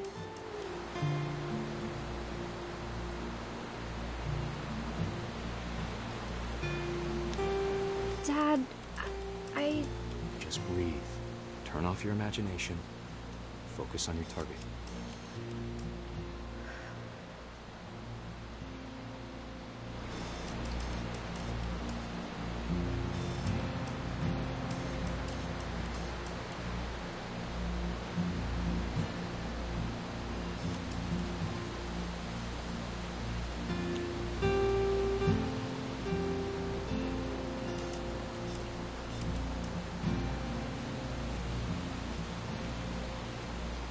Man, you don't have to do this. You don't have to shoot the fucker, do you?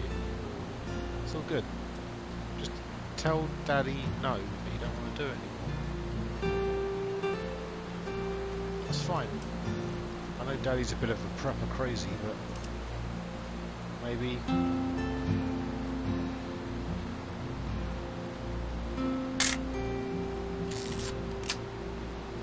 Let me get behind you. Do I have to do this? Dawn, you don't have to do anything. But if you want to survive, you'll need to be strong.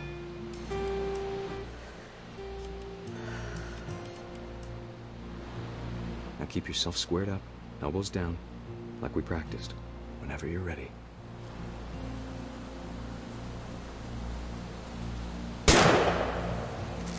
Great shot, Dawn!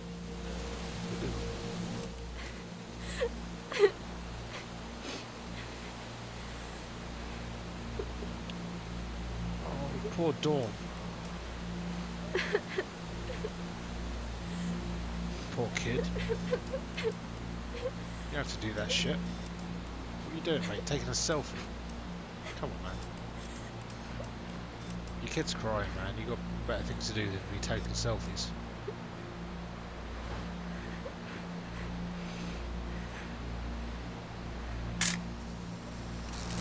I'm proud of you, Dawn. Always remember that, okay? Oh, I see. It's on timer. Dad, it's twitching. I think That's it's totally normal, Dawn. Just focus on the camera. Try not to think about... Dad! Oh, fuck you. Oh, that deer got his own back. Poor Sam. Of all these stories, that's the one I wish most that my mom had told me. I mean, it sucks to be Sam, but there's some cosmic karma shit going on there, isn't there? Oh, sorry, Sam. Poor Dawn.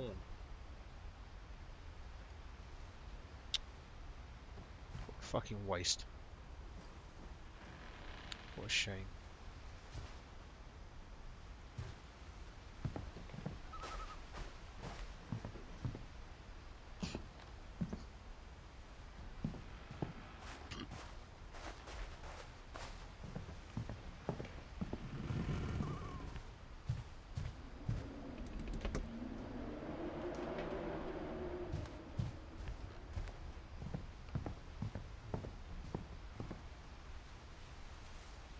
I was going to say I can't get out the door. It's all sealed up, but perhaps I could. Give me that hatchet.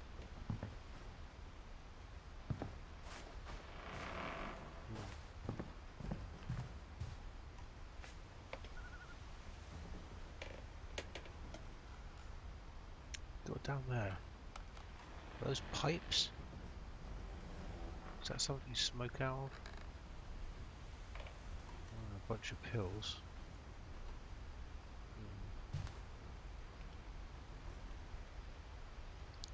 To be fair, if he's back from Nam, then he'd maybe have some medical issues he might need to take care of. And a ring.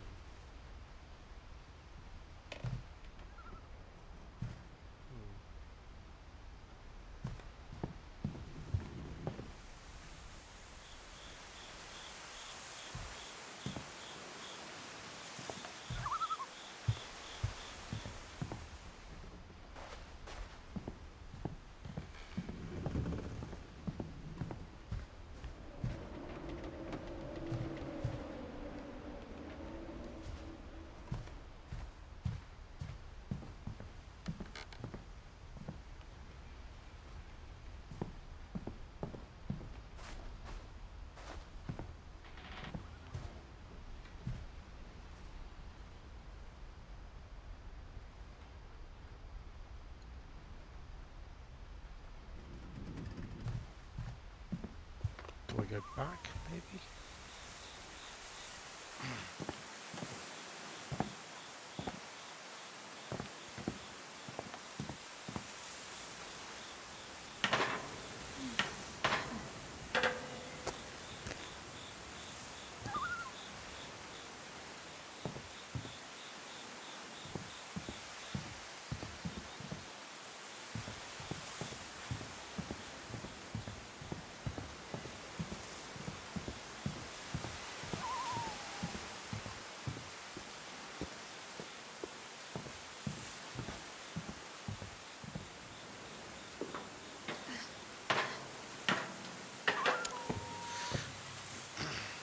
Where does one Edith Finch, pregnant, 22 months pregnant,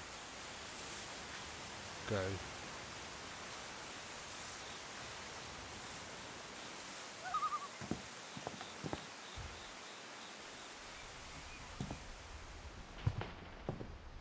Ah, hello.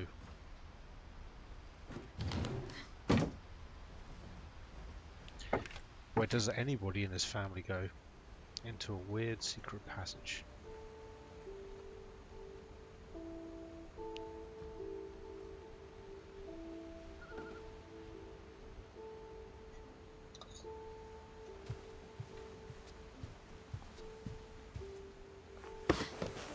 After Sam died, my mom and Edie got really close. They'd both lost a lot.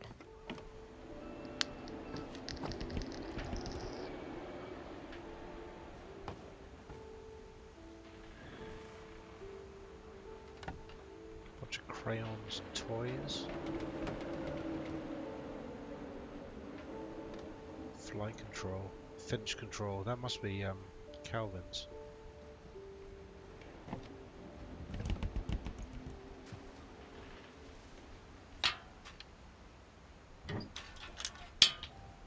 Darn, cool.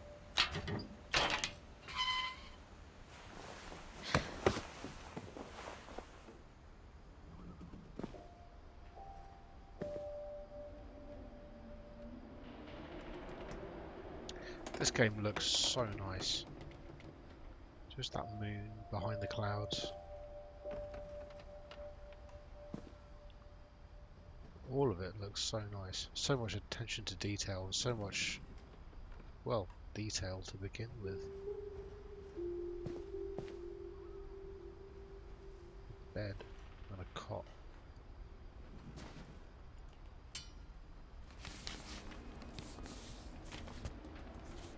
Divorce contract. Kay Carlisle and Sam Finch. Oh, Sam was the uncle there, wasn't he?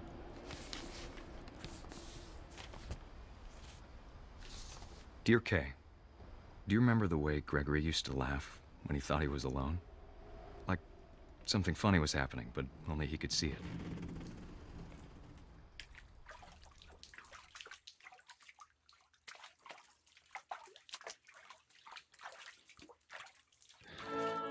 I think he saw things the rest of us don't.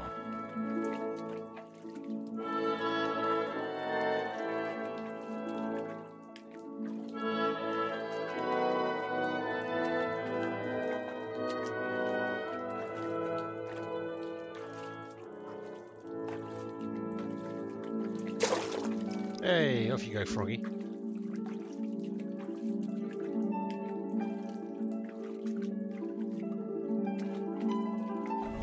time's over, Gregory. It's time to... Hold on, sweetie. Hello? Sam, I told you I don't want to talk right now. I wonder what he saw.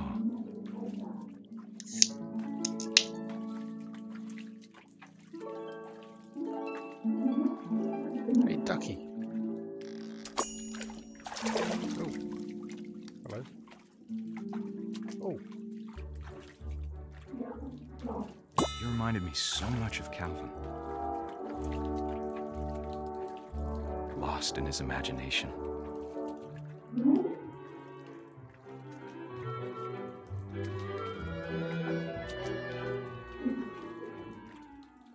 Let's swim with the duckies.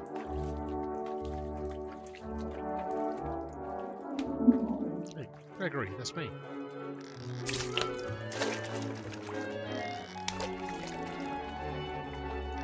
Whatever it was, he saw. Hey, I got little fireman friends. And a spaceman.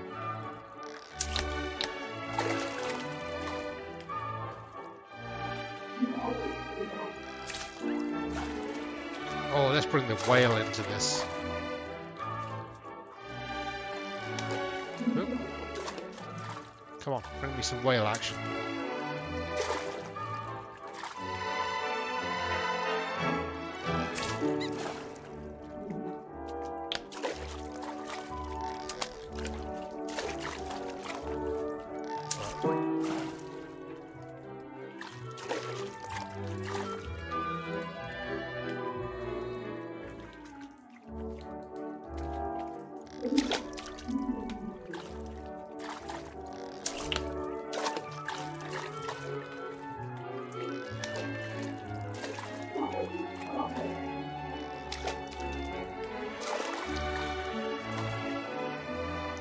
Yay!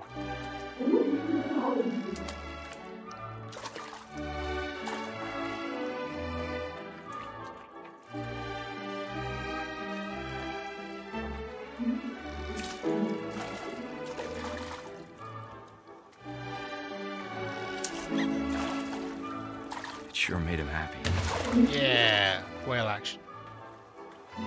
Come on, whale.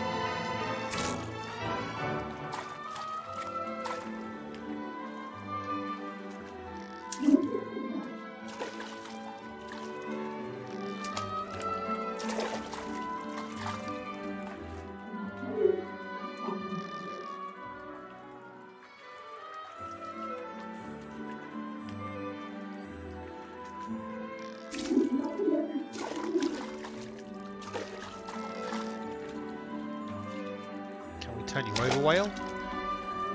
Come on, whale. You're upside down. There we go.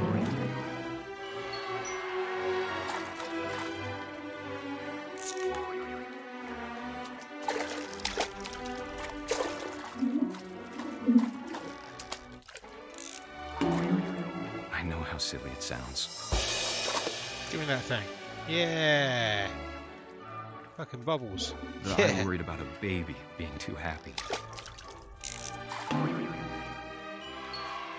But I could feel him slipping away. Sorry about that, Gregory. I know you did everything you could. Maybe if I hadn't called that night. Oh. Oh, bath time's over.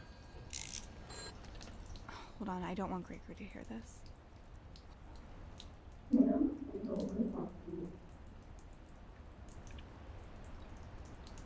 I wish he could have told us.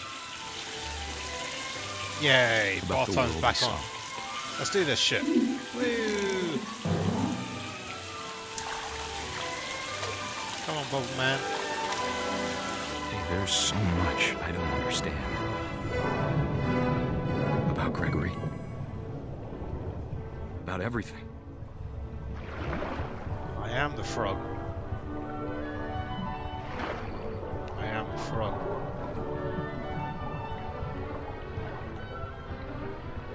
baby Gregory.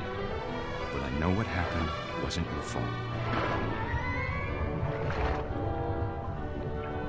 Little baby Gregory's got to sort this shit out. I'm sure he's happy. And he'd want you to be happy too. Good luck, Kay. Love, Sam. Oh, shit.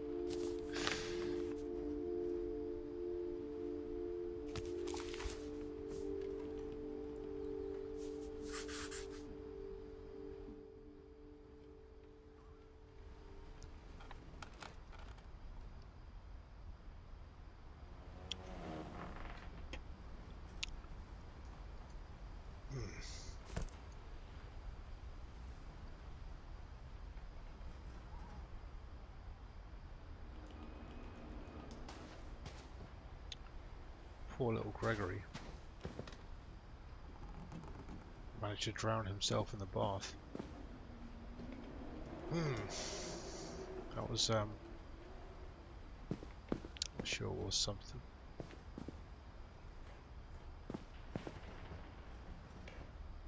Gus. A poem for Gus, who always said the wedding was a bad idea. Our father never hit us kids, at least not very hard, before the day my brother said with teenage disregard that he'd be dead before he'd see a wedding in our yard.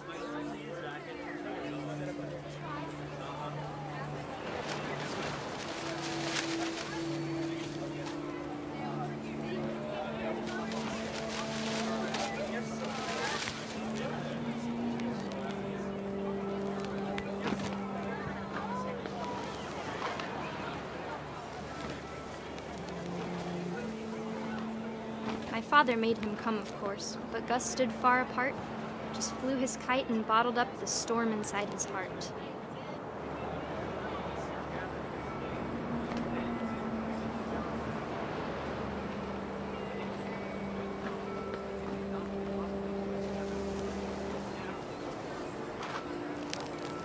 I tried to talk him out of it, but though he'd never met her, "We don't need a stepmom," were the words that I now remembered. pronounce you husband and wife. You may kiss the bride.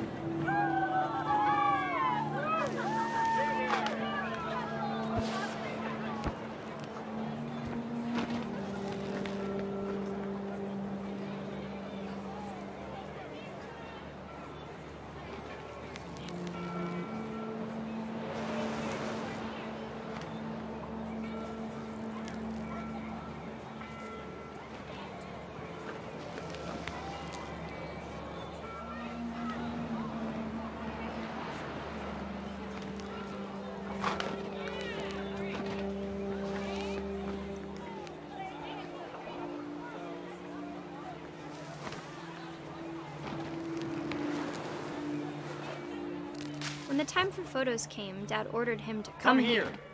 But Gus declined, and as a sign held up his middle finger. Good job, Gus.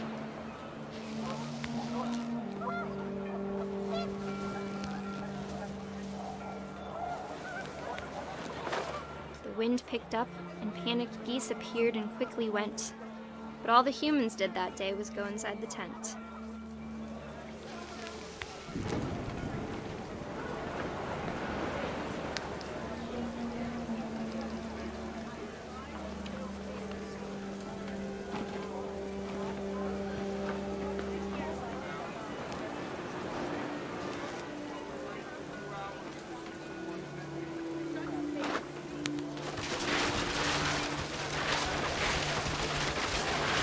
Wow. Rain came down in buckets then, but no one seemed afraid that nature might destroy the tent our dad had crudely made.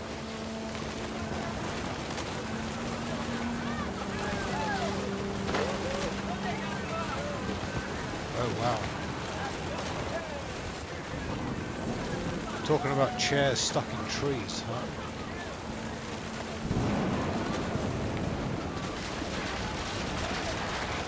Thunder sounded much too close and full of angry power. But all my father said to this was, "Make the music louder."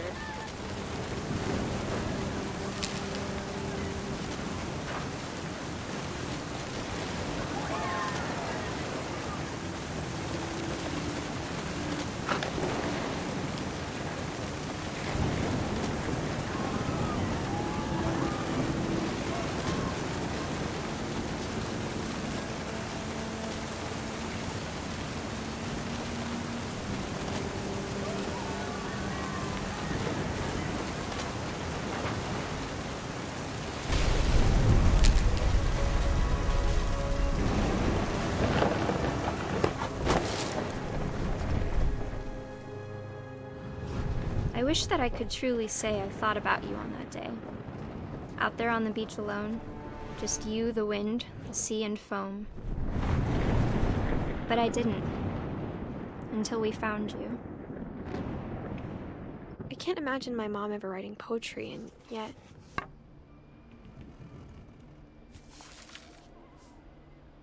She never talked about him, but Mom told me once if I was a boy, they were going to name me Gus.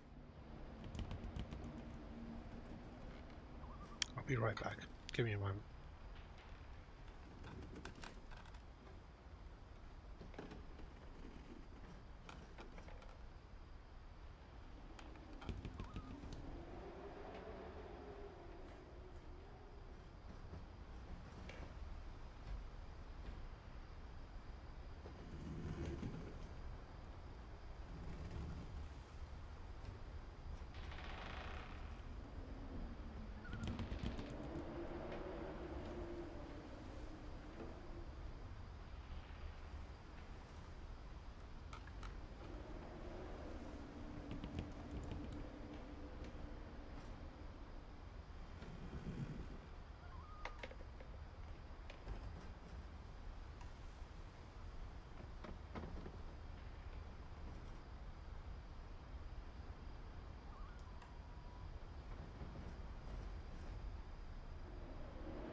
Killed in a storm.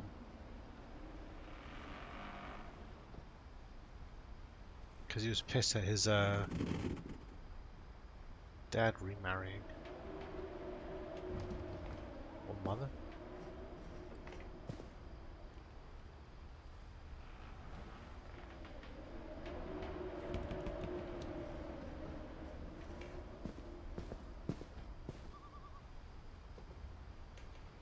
Poor Gregory drowned in the bath. Both sons of Sam, I suppose.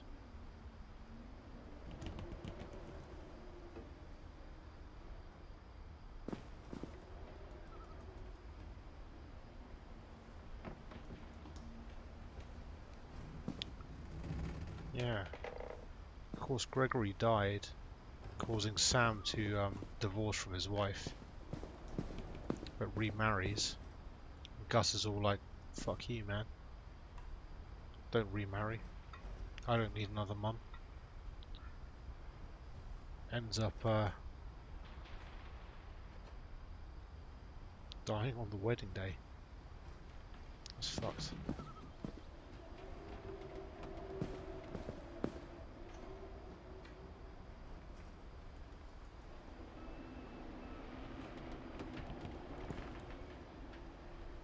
Yeah, here we go. Dawn and Gus, sons and daughters of Sam. Greg. Poor Greg.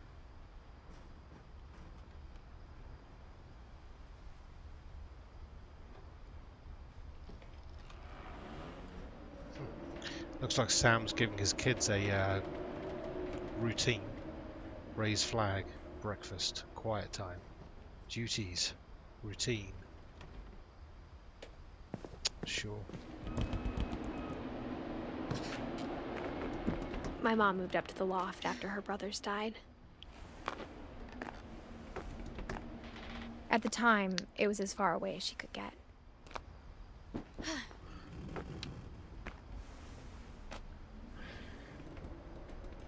Wonder what happened to Dawn then.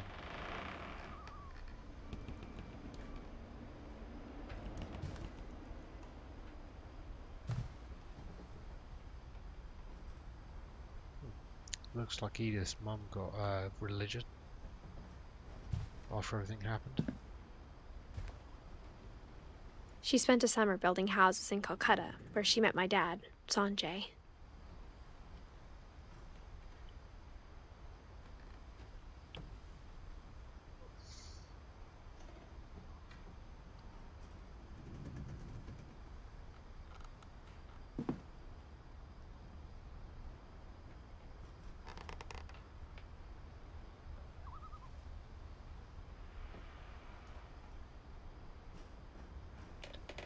she got all hippie then, I suppose.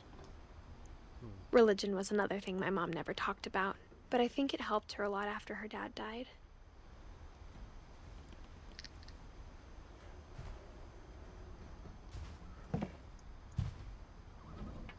My mom moved to India a week after graduation and got a job teaching English. Louis was born a year later. Brother Louis. I guess she met Sanjay out there in India. Well, she did meet Sanjay out there in India. Seems like the Louis is born first. He's the one who went missing. When my dad died, I don't think Mom knew where else to go. Sanjay dies. I'm sure Edie was happy to have her back.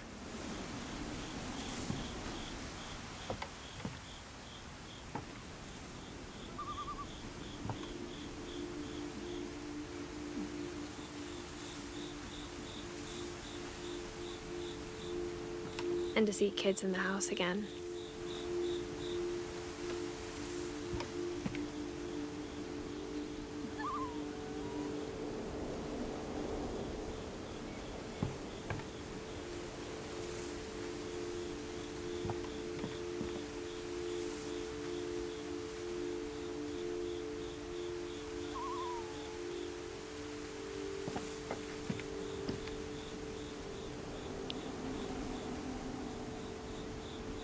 So Milton must have been her brother. Louis is her son. Edith, her mother. Dawn. That was Sam's daughter. The house had to get a little bigger, but Edie was used to that.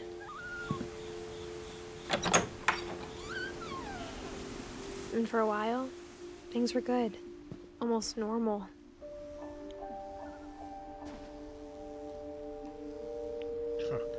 Reading is a hoot. But it didn't last.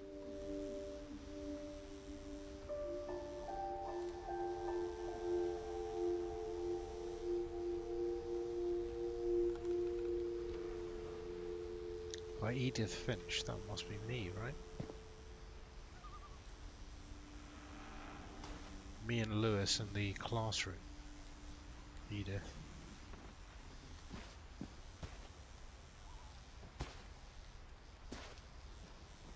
Louis rules. Yeah. Louis, my brother, me, Edith. Mrs. Finch.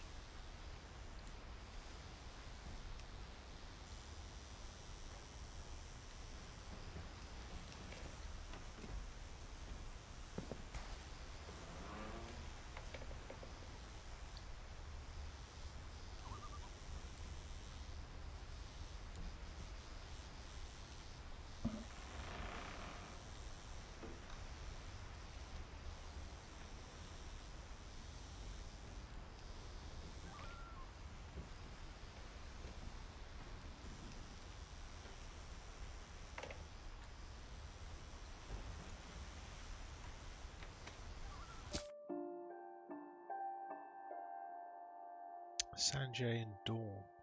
Oh, Dawn. Sam's daughter. Dawn, Gus, and Gregory. Gregory is the poor baby that drowned in the bath. Gus was the other son that died in the storm at the wedding. Dawn must be our mother. Louis, Milton, and Edith. Of course, Walter was the guy who lived underground for all that time. So who's Milton? My other brother, I suppose.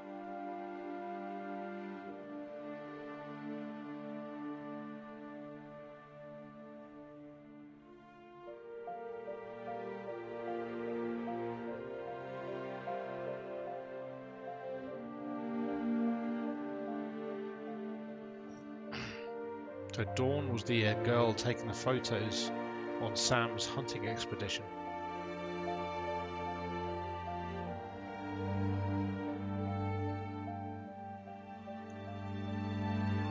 And Kay must be his ex-wife.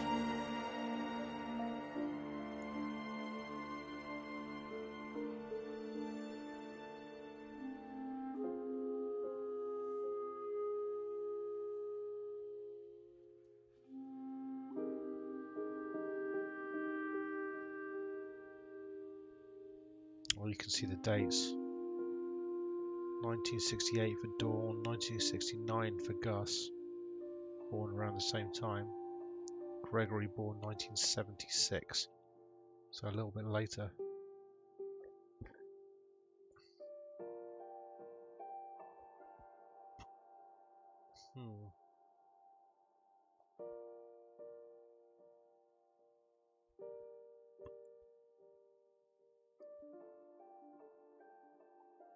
So Dawn and Sanjay.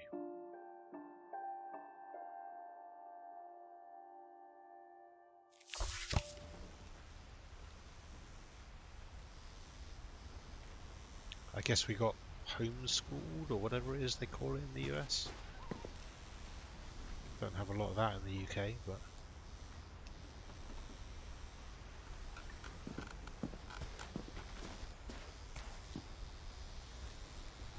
to teach and to learn.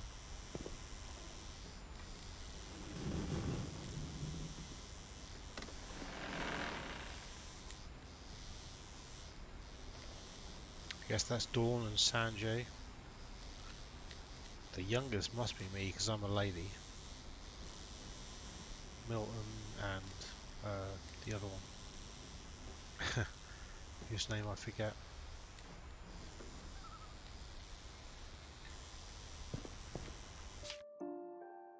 Milton and Lewis. Lewis, of course, Lewis. Tell you something interesting I've just noticed is how this whole game has progressed through time periods. Now we've got laptops and printers and such. And early on it was, well, very rudimentary stuff like bird cages and a lot of books, I guess.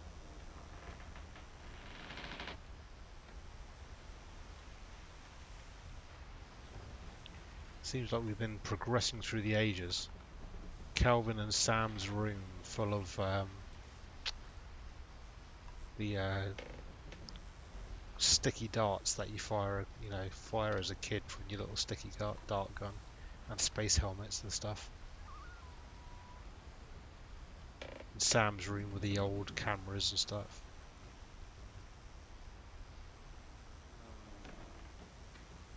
The old Vietnam War era helmets. Guess maybe we're stepping through time here as much as stepping through our family history. The beginning of the end was Milton's 10th birthday, when Edie gave him a castle.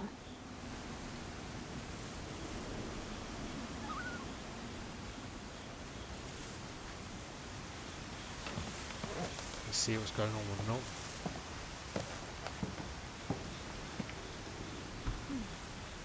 After Milton disappeared, the only thing he left behind was a room full of paintings.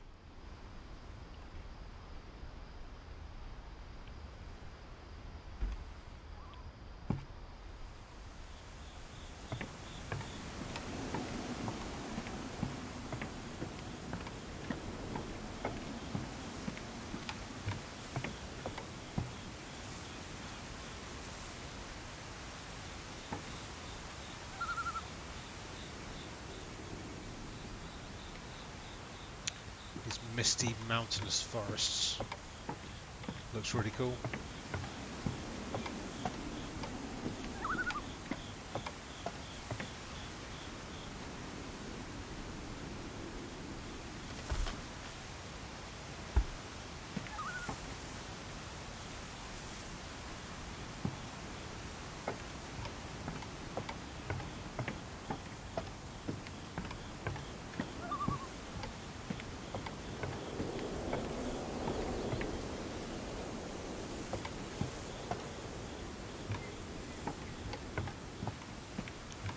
I guess I don't want to smash the window.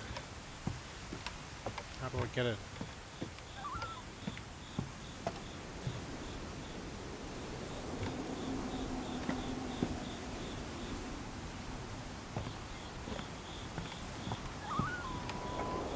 Ah, hello.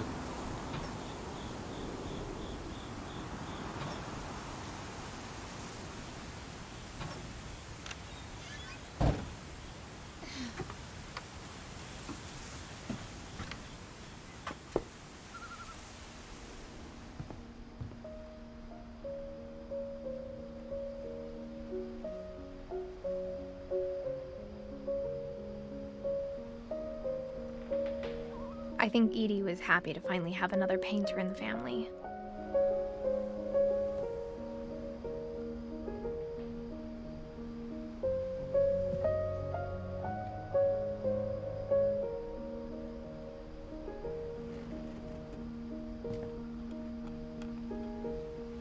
Music's beautiful.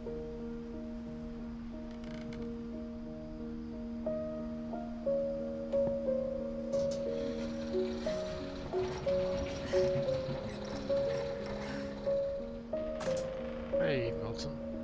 How you doing?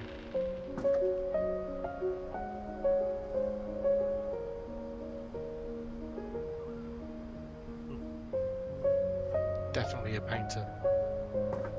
Look at that.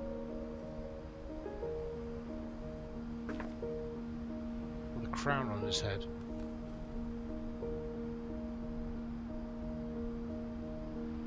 He's got a fantasy thing going on.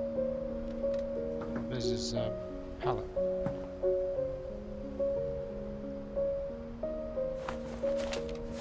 Milton Finch in The Magic Paintbrush.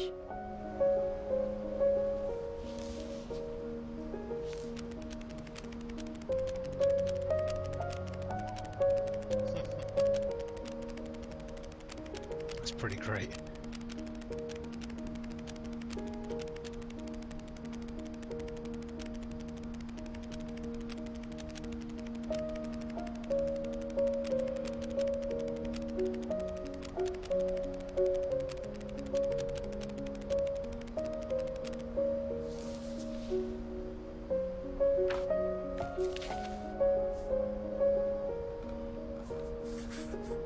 I was 4 when Milton disappeared.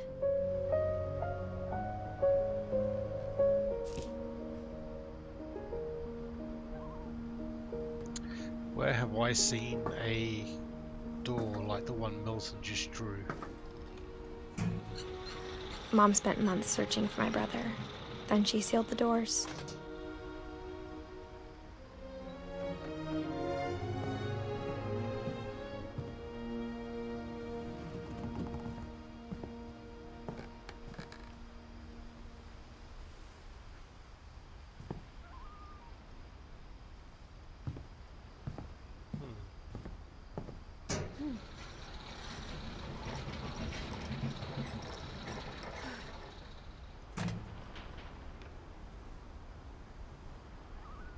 He somehow wanted to escape.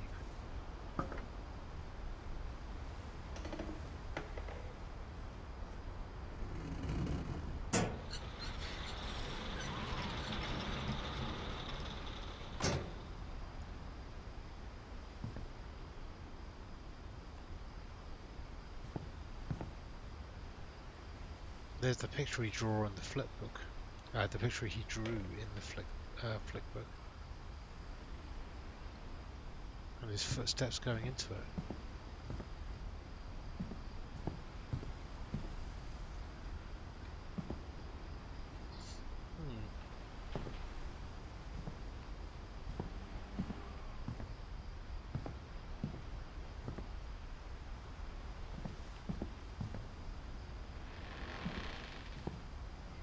Where did Milton go? Whatever Milton had found in the house, Mom didn't want it getting out.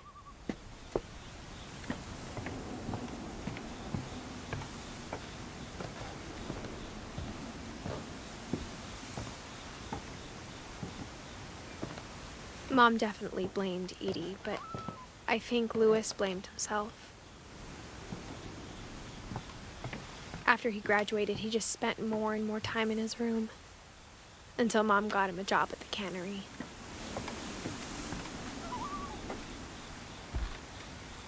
Everyone always told me to stay out of Louis's room, except Louis.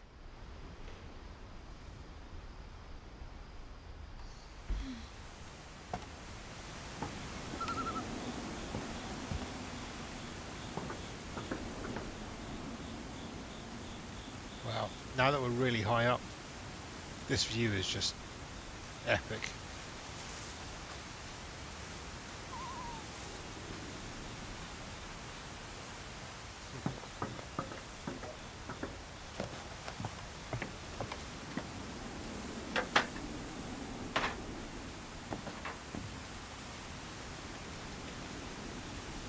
So I guess Lewis lives in a ship on top of this giant house on this like rickety Christ edifice on top of it all.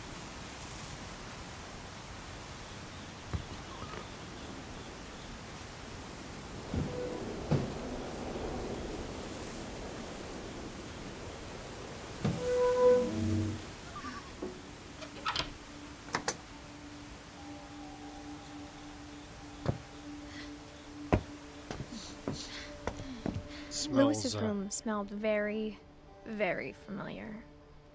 That part of him lived on. Very, very herbal.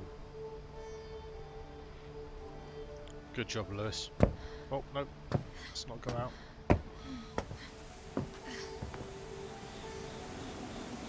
Stay in here.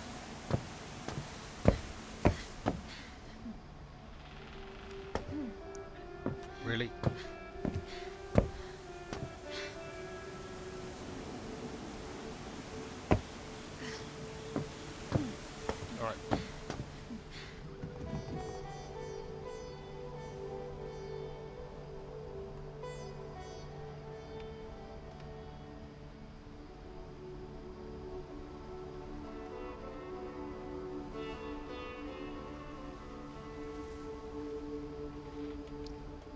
Damn straight. Drinking beer, playing video games, smoking a pipe.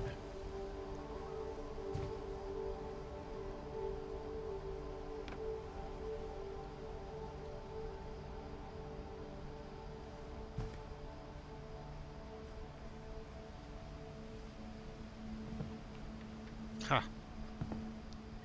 And a solid gaming keyboard as well. Good job, Lewis, you got your shit sorted out. Apart from all the videotapes.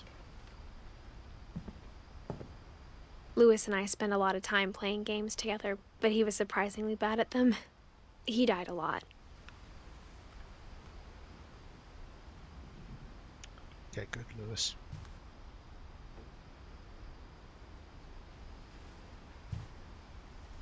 He was so proud of being Indian. I think for him, it was a way to be something other than just a Finch.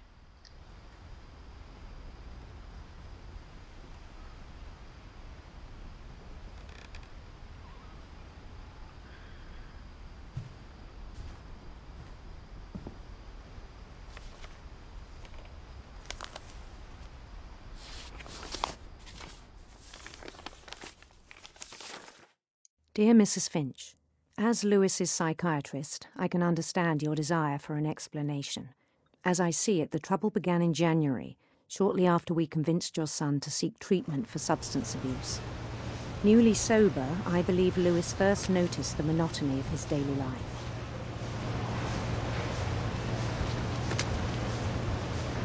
He kept working at the cannery.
I just wonder what happened to Milton. He went into his painting. Does that mean he just walked out the window and just... But surely they would have found a body, right? Who knows? Maybe I'll Google it. Another time. On my own time. I'll leave you with the same mystery I have. And now we're Lewis.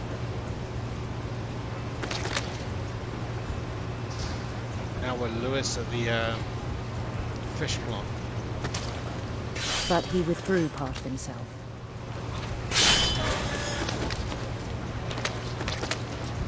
In our sessions, I saw the same behavior.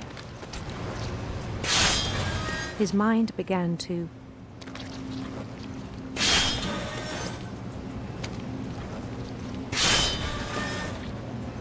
wander. Oh, hey.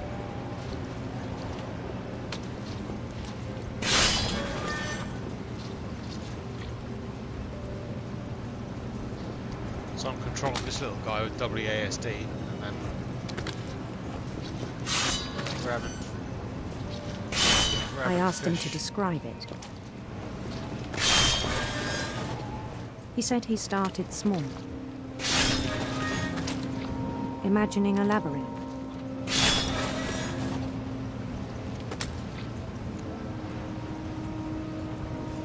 Lewis blamed himself for Milton's disappearance.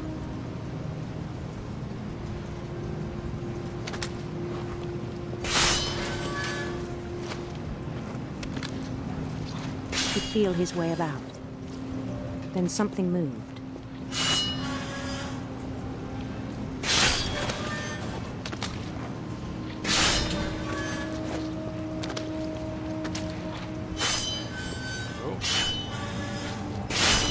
Bats.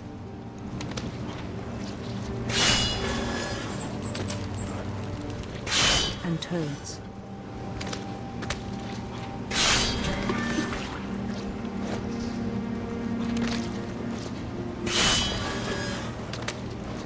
And things that have not names.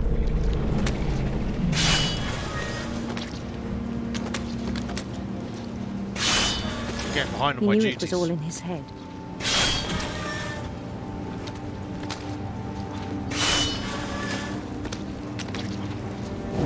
He took it very seriously. I had hoped he'd find himself.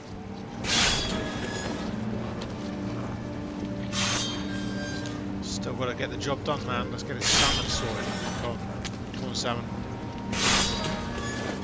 Off you go. But he found something more.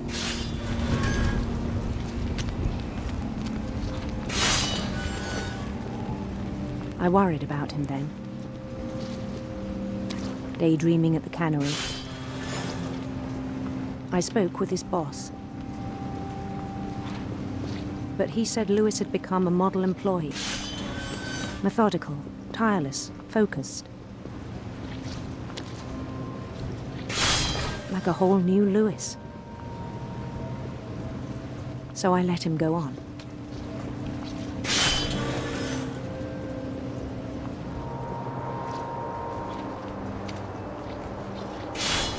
I even encouraged him. It seemed very promising at first. He told me he'd made a new friend.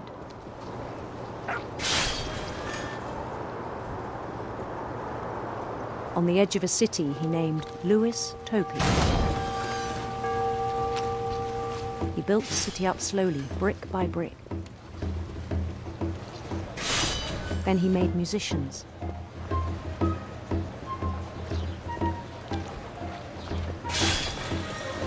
That's in Lewis, we got this shit. And songs for them to play. He talked about starting a band. Yeah. And he was always humming something.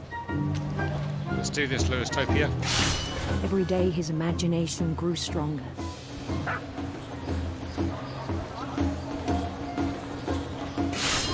My people. He no longer spoke at the cannery. But his chopping was as reliable as ever. Then one day it struck him.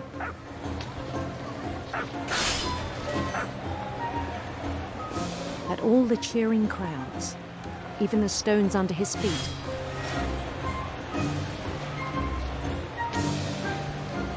were all in his imagination, so he could do whatever he wished. This is my land. He held an election for mayor. And he won. They begged him to stay, but his mind was already wandering. These people are my people. It became a game for him.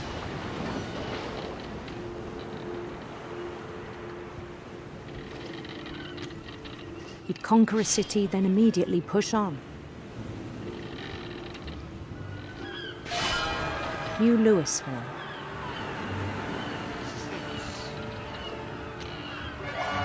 St. Louis. St. Louis. Hey, He that's a started gimme. drifting away from our reality.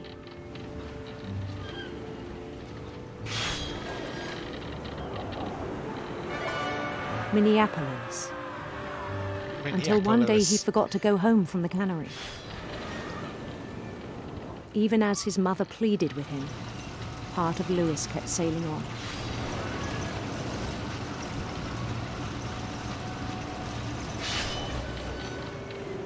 Sail on. Increase the territory of Lewis. In Louisburg, he heard rumors of a handsome queen. Handsome queen.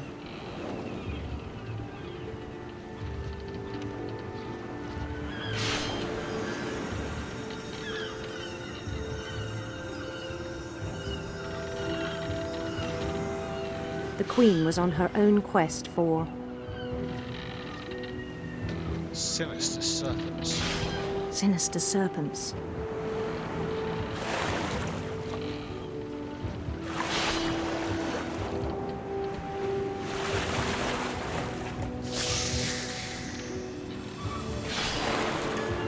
He followed the sound of her Electric sitar, yes. electric sitar.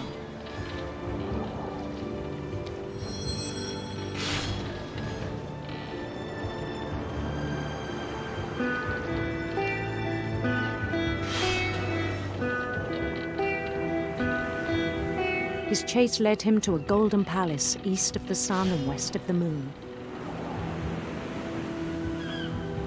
Even then, his logic remained sound.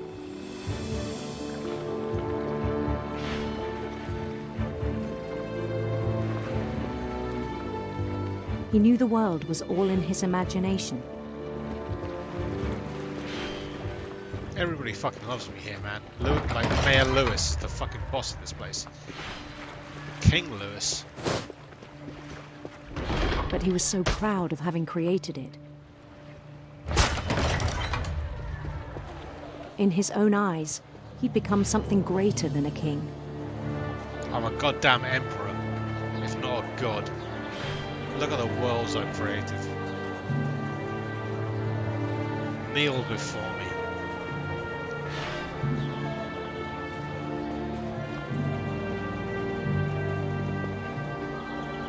For someone who'd never known success in the real world, I think it was overwhelming.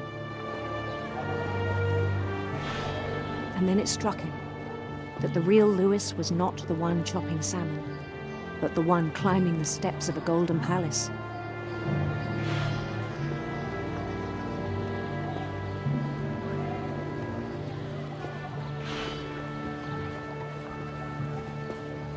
My imagination is as real as my body, he told me. It was hard to argue with him.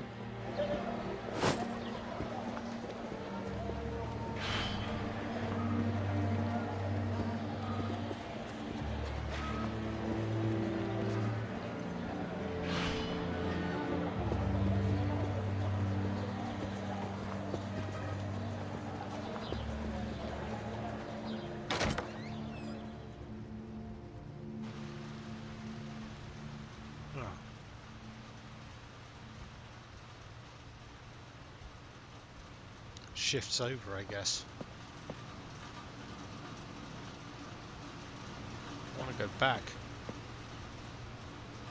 I want to be fucking Emperor Lewis again. I don't want to be fucking Salmon Chopper Lewis. I mean, people need salmon. It's not like it's a...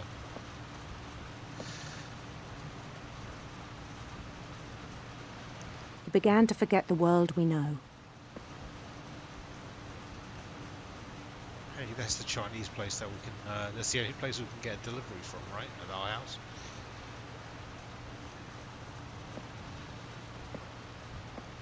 I don't want to be fucking Salmon Lewis anymore. I think it pained him to remember Lewis, the cannery worker. Where are my minions? Where's my fucking empire?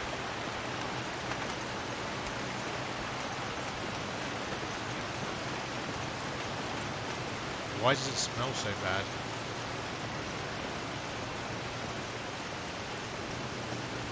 He began to despise the man with a royal contempt.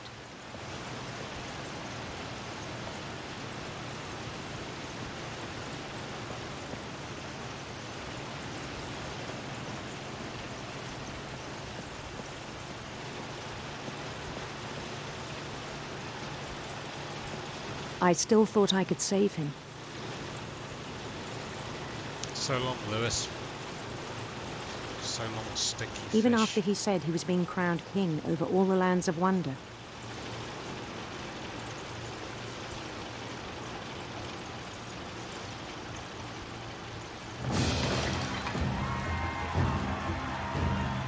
The palace would be packed with his companions.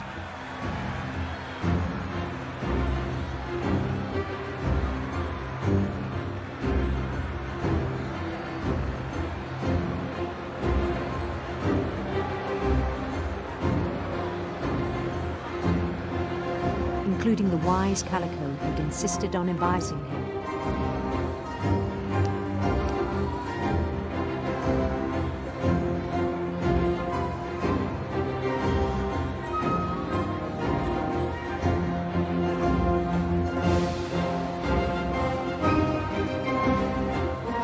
That's right, my people.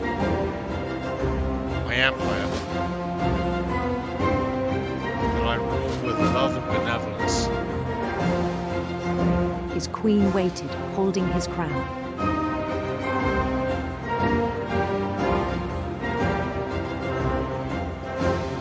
There was only one thing left to do.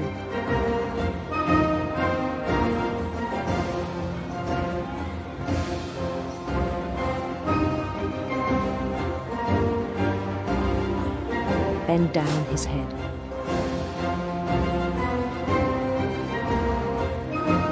My queen.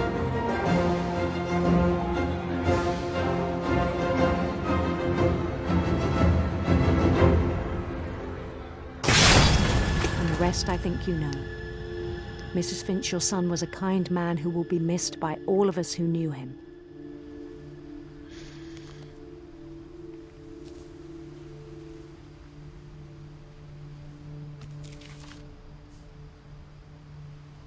My brother was really cool.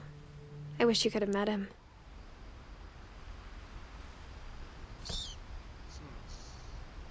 Suicide by fish chopper.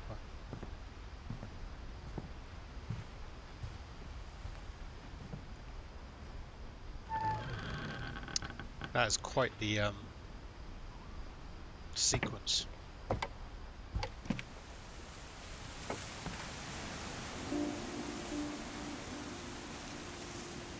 Playing a little RPG game, or at least moving the character around whilst your mouse on the right hand is going through the motions of chopping fish heads. It's a real mindfuck. When the On the way back from Lewis's funeral, my mom told me to start packing. She waited until the day before we left to tell Edie. I'm not sure if she wanted to make it easier or harder.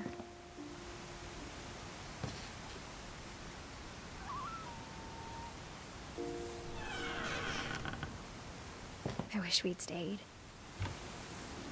But I understand why we left.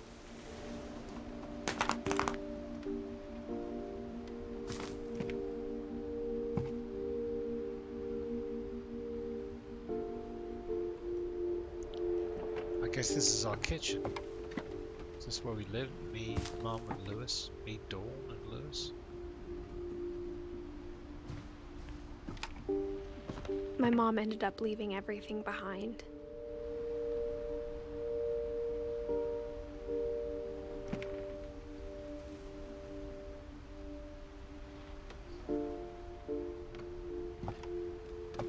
Oh wow. So she wrote a book, Dawn Finch, To Teach and to Learn.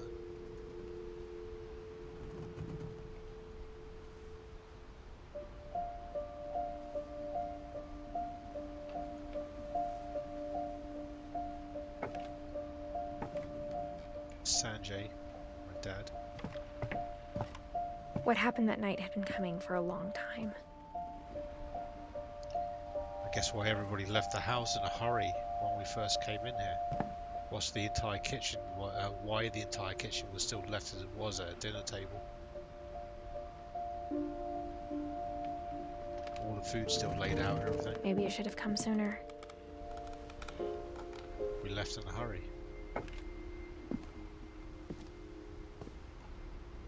But it had to end one way or another. All that's left now is to tell you about that last night.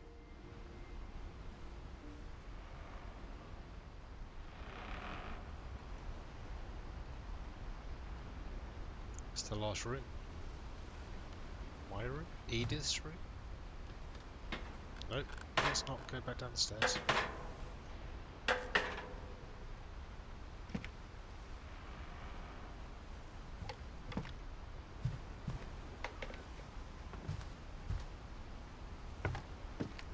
Oh, look, no soldiers and no prince. Like Lewis. Edith's brother, I guess.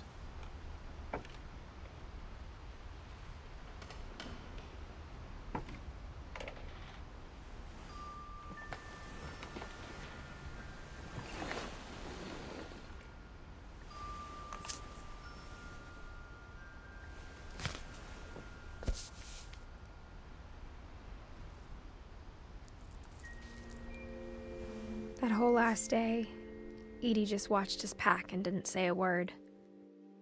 Until supper, when she raised her glass and said, "To our final night together, and all our final nights apart." Grandma, you know what I said about alcohol.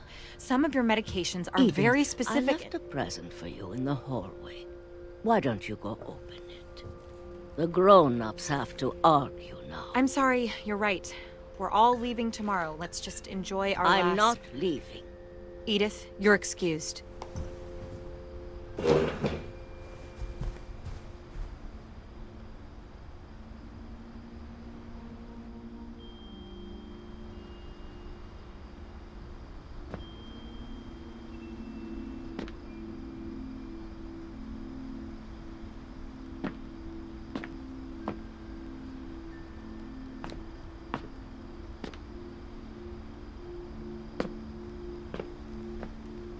The power had been shut off that morning, but Edie always had plenty of candles. When my mom sealed the library, I don't think she knew about the other entrance. Or that Edie had a key to it.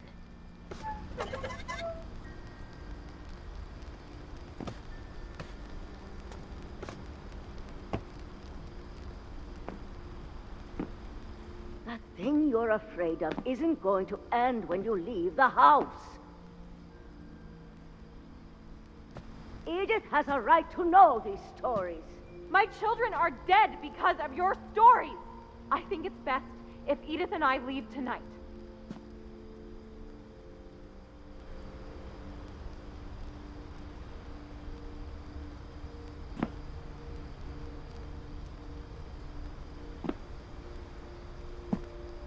We'll have the nursing home send a van for you in the morning, okay?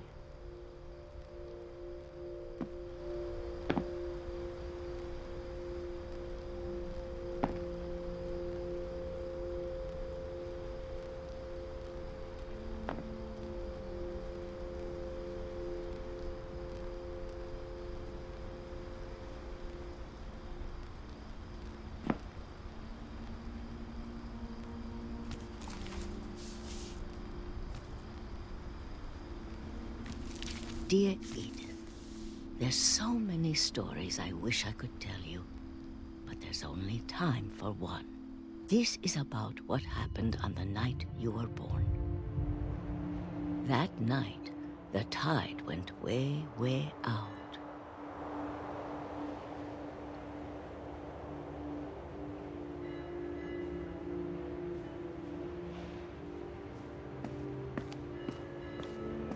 It was the first and last time I ever saw the old house aground. There'd been an earthquake out in the middle of the ocean. They called it the lowest tide in 1,000 years. God, it smelled awful. You know, I've seen that house every day of my life.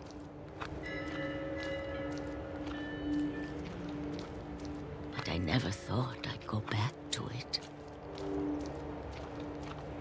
When the fog rolled in, I lost my way.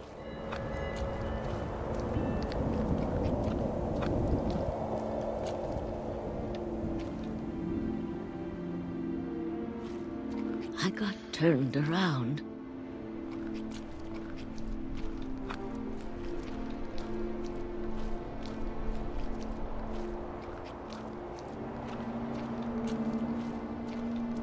For a while, I wandered.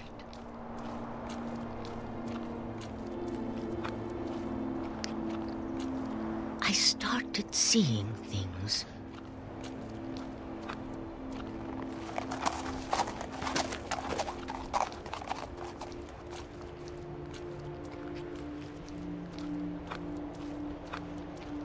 Things I'd forgotten had ever existed.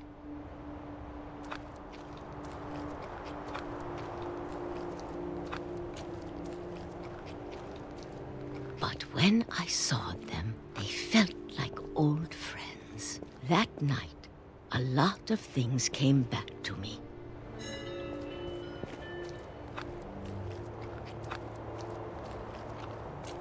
Or maybe I came back to them.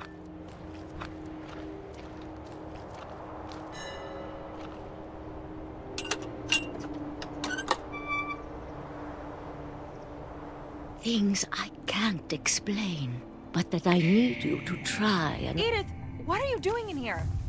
It's mine. Edith! Mom, you're gonna rip it! Let go! I kicked and screamed, but Mom dragged me to the car.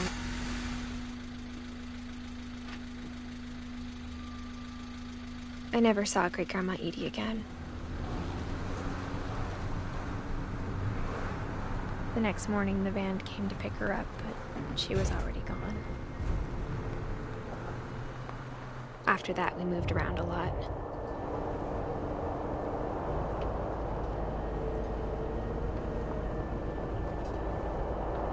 We both tried to make the best of it.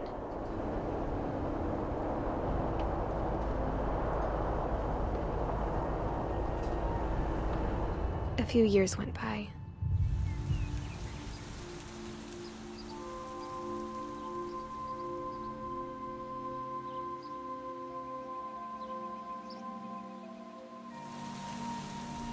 My mom didn't like to talk about it, but she started getting sick a lot. The rest happened pretty quickly.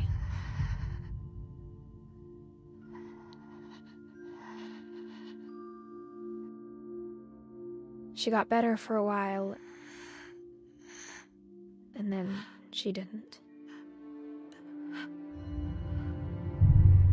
And then I was alone. The last Finch left alive.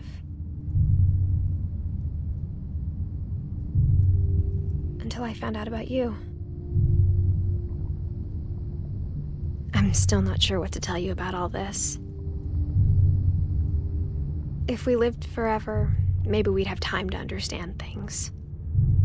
But as it is, I think the best we can do is try to open our eyes. And appreciate how strange and brief all of this is.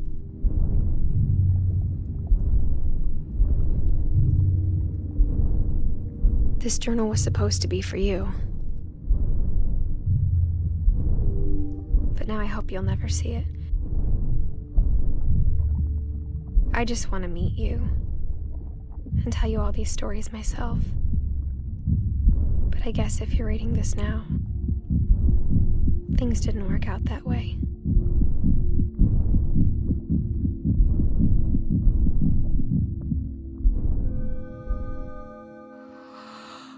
This is where your story begins. I'm sorry I won't be there to see it. It's a lot to ask, but I don't want you to be sad that I'm gone. I want you to be amazed that any of us ever had a chance to be here at all. Good luck.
That was sure a thing.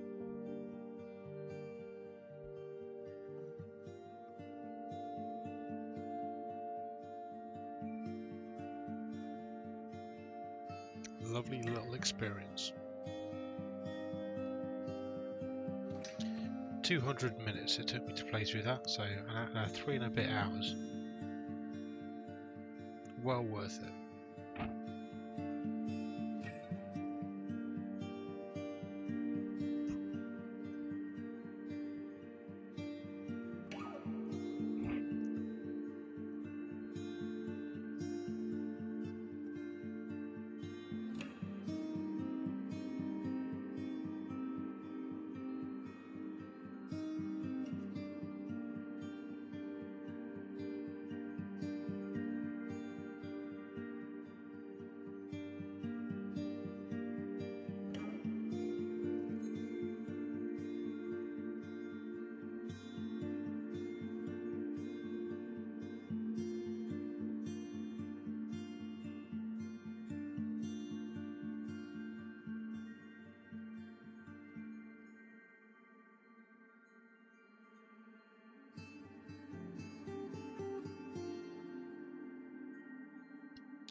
I'm not sure at what point I forgot to unmute my microphone, but to be fair, probably for the best.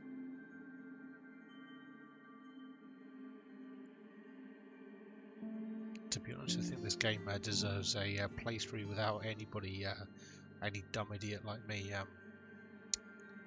chatting shit over the top of it.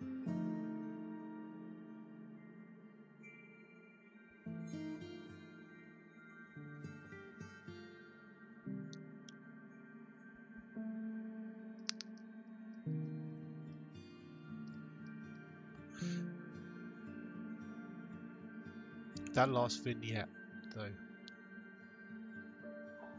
for Lewis, where he's working at the cannery, it's such a fantastic little bit of sort of presentation and gameplay. You're, at least in my case, because I'm using keyboard and mouse, I'm using my mouse hand on the right there to grab fish. put them into the sort of beheading machine and throw them down the chute over and over and over. And your right hand sort of gets this muscle memory to do that. Constantly grabbing a fish, chopping its head off, grabbing a fish, chopping its head off, throwing it down the chute, over and over again. And my left hand is using WASD to move the little character around the world. And as the little top-down adventure game thing, like Lewis's memory or Lewis's fantasy, sort of becomes clearer and clearer. You're concentrating less on the fish and more on the moving the little character around. And his little imaginary world sort of grows and grows, and then all of a sudden you find yourself back in the cannery, and it's like completely shit. It's terrible. You like end your shift and it's like, oh shit, I'm back in this place that stinks of rotten fish, and gotta go back to my job. And you walk up into the big old window back into the light sort of thing, and it becomes clear that Lewis would rather live in his fantasy land than as a employee of the cannery, the employee of the fish factory. And he sort of goes up and sort of willingly puts his head into the guillotine. Presumably he kills himself via the fish head chopping machine, I guess.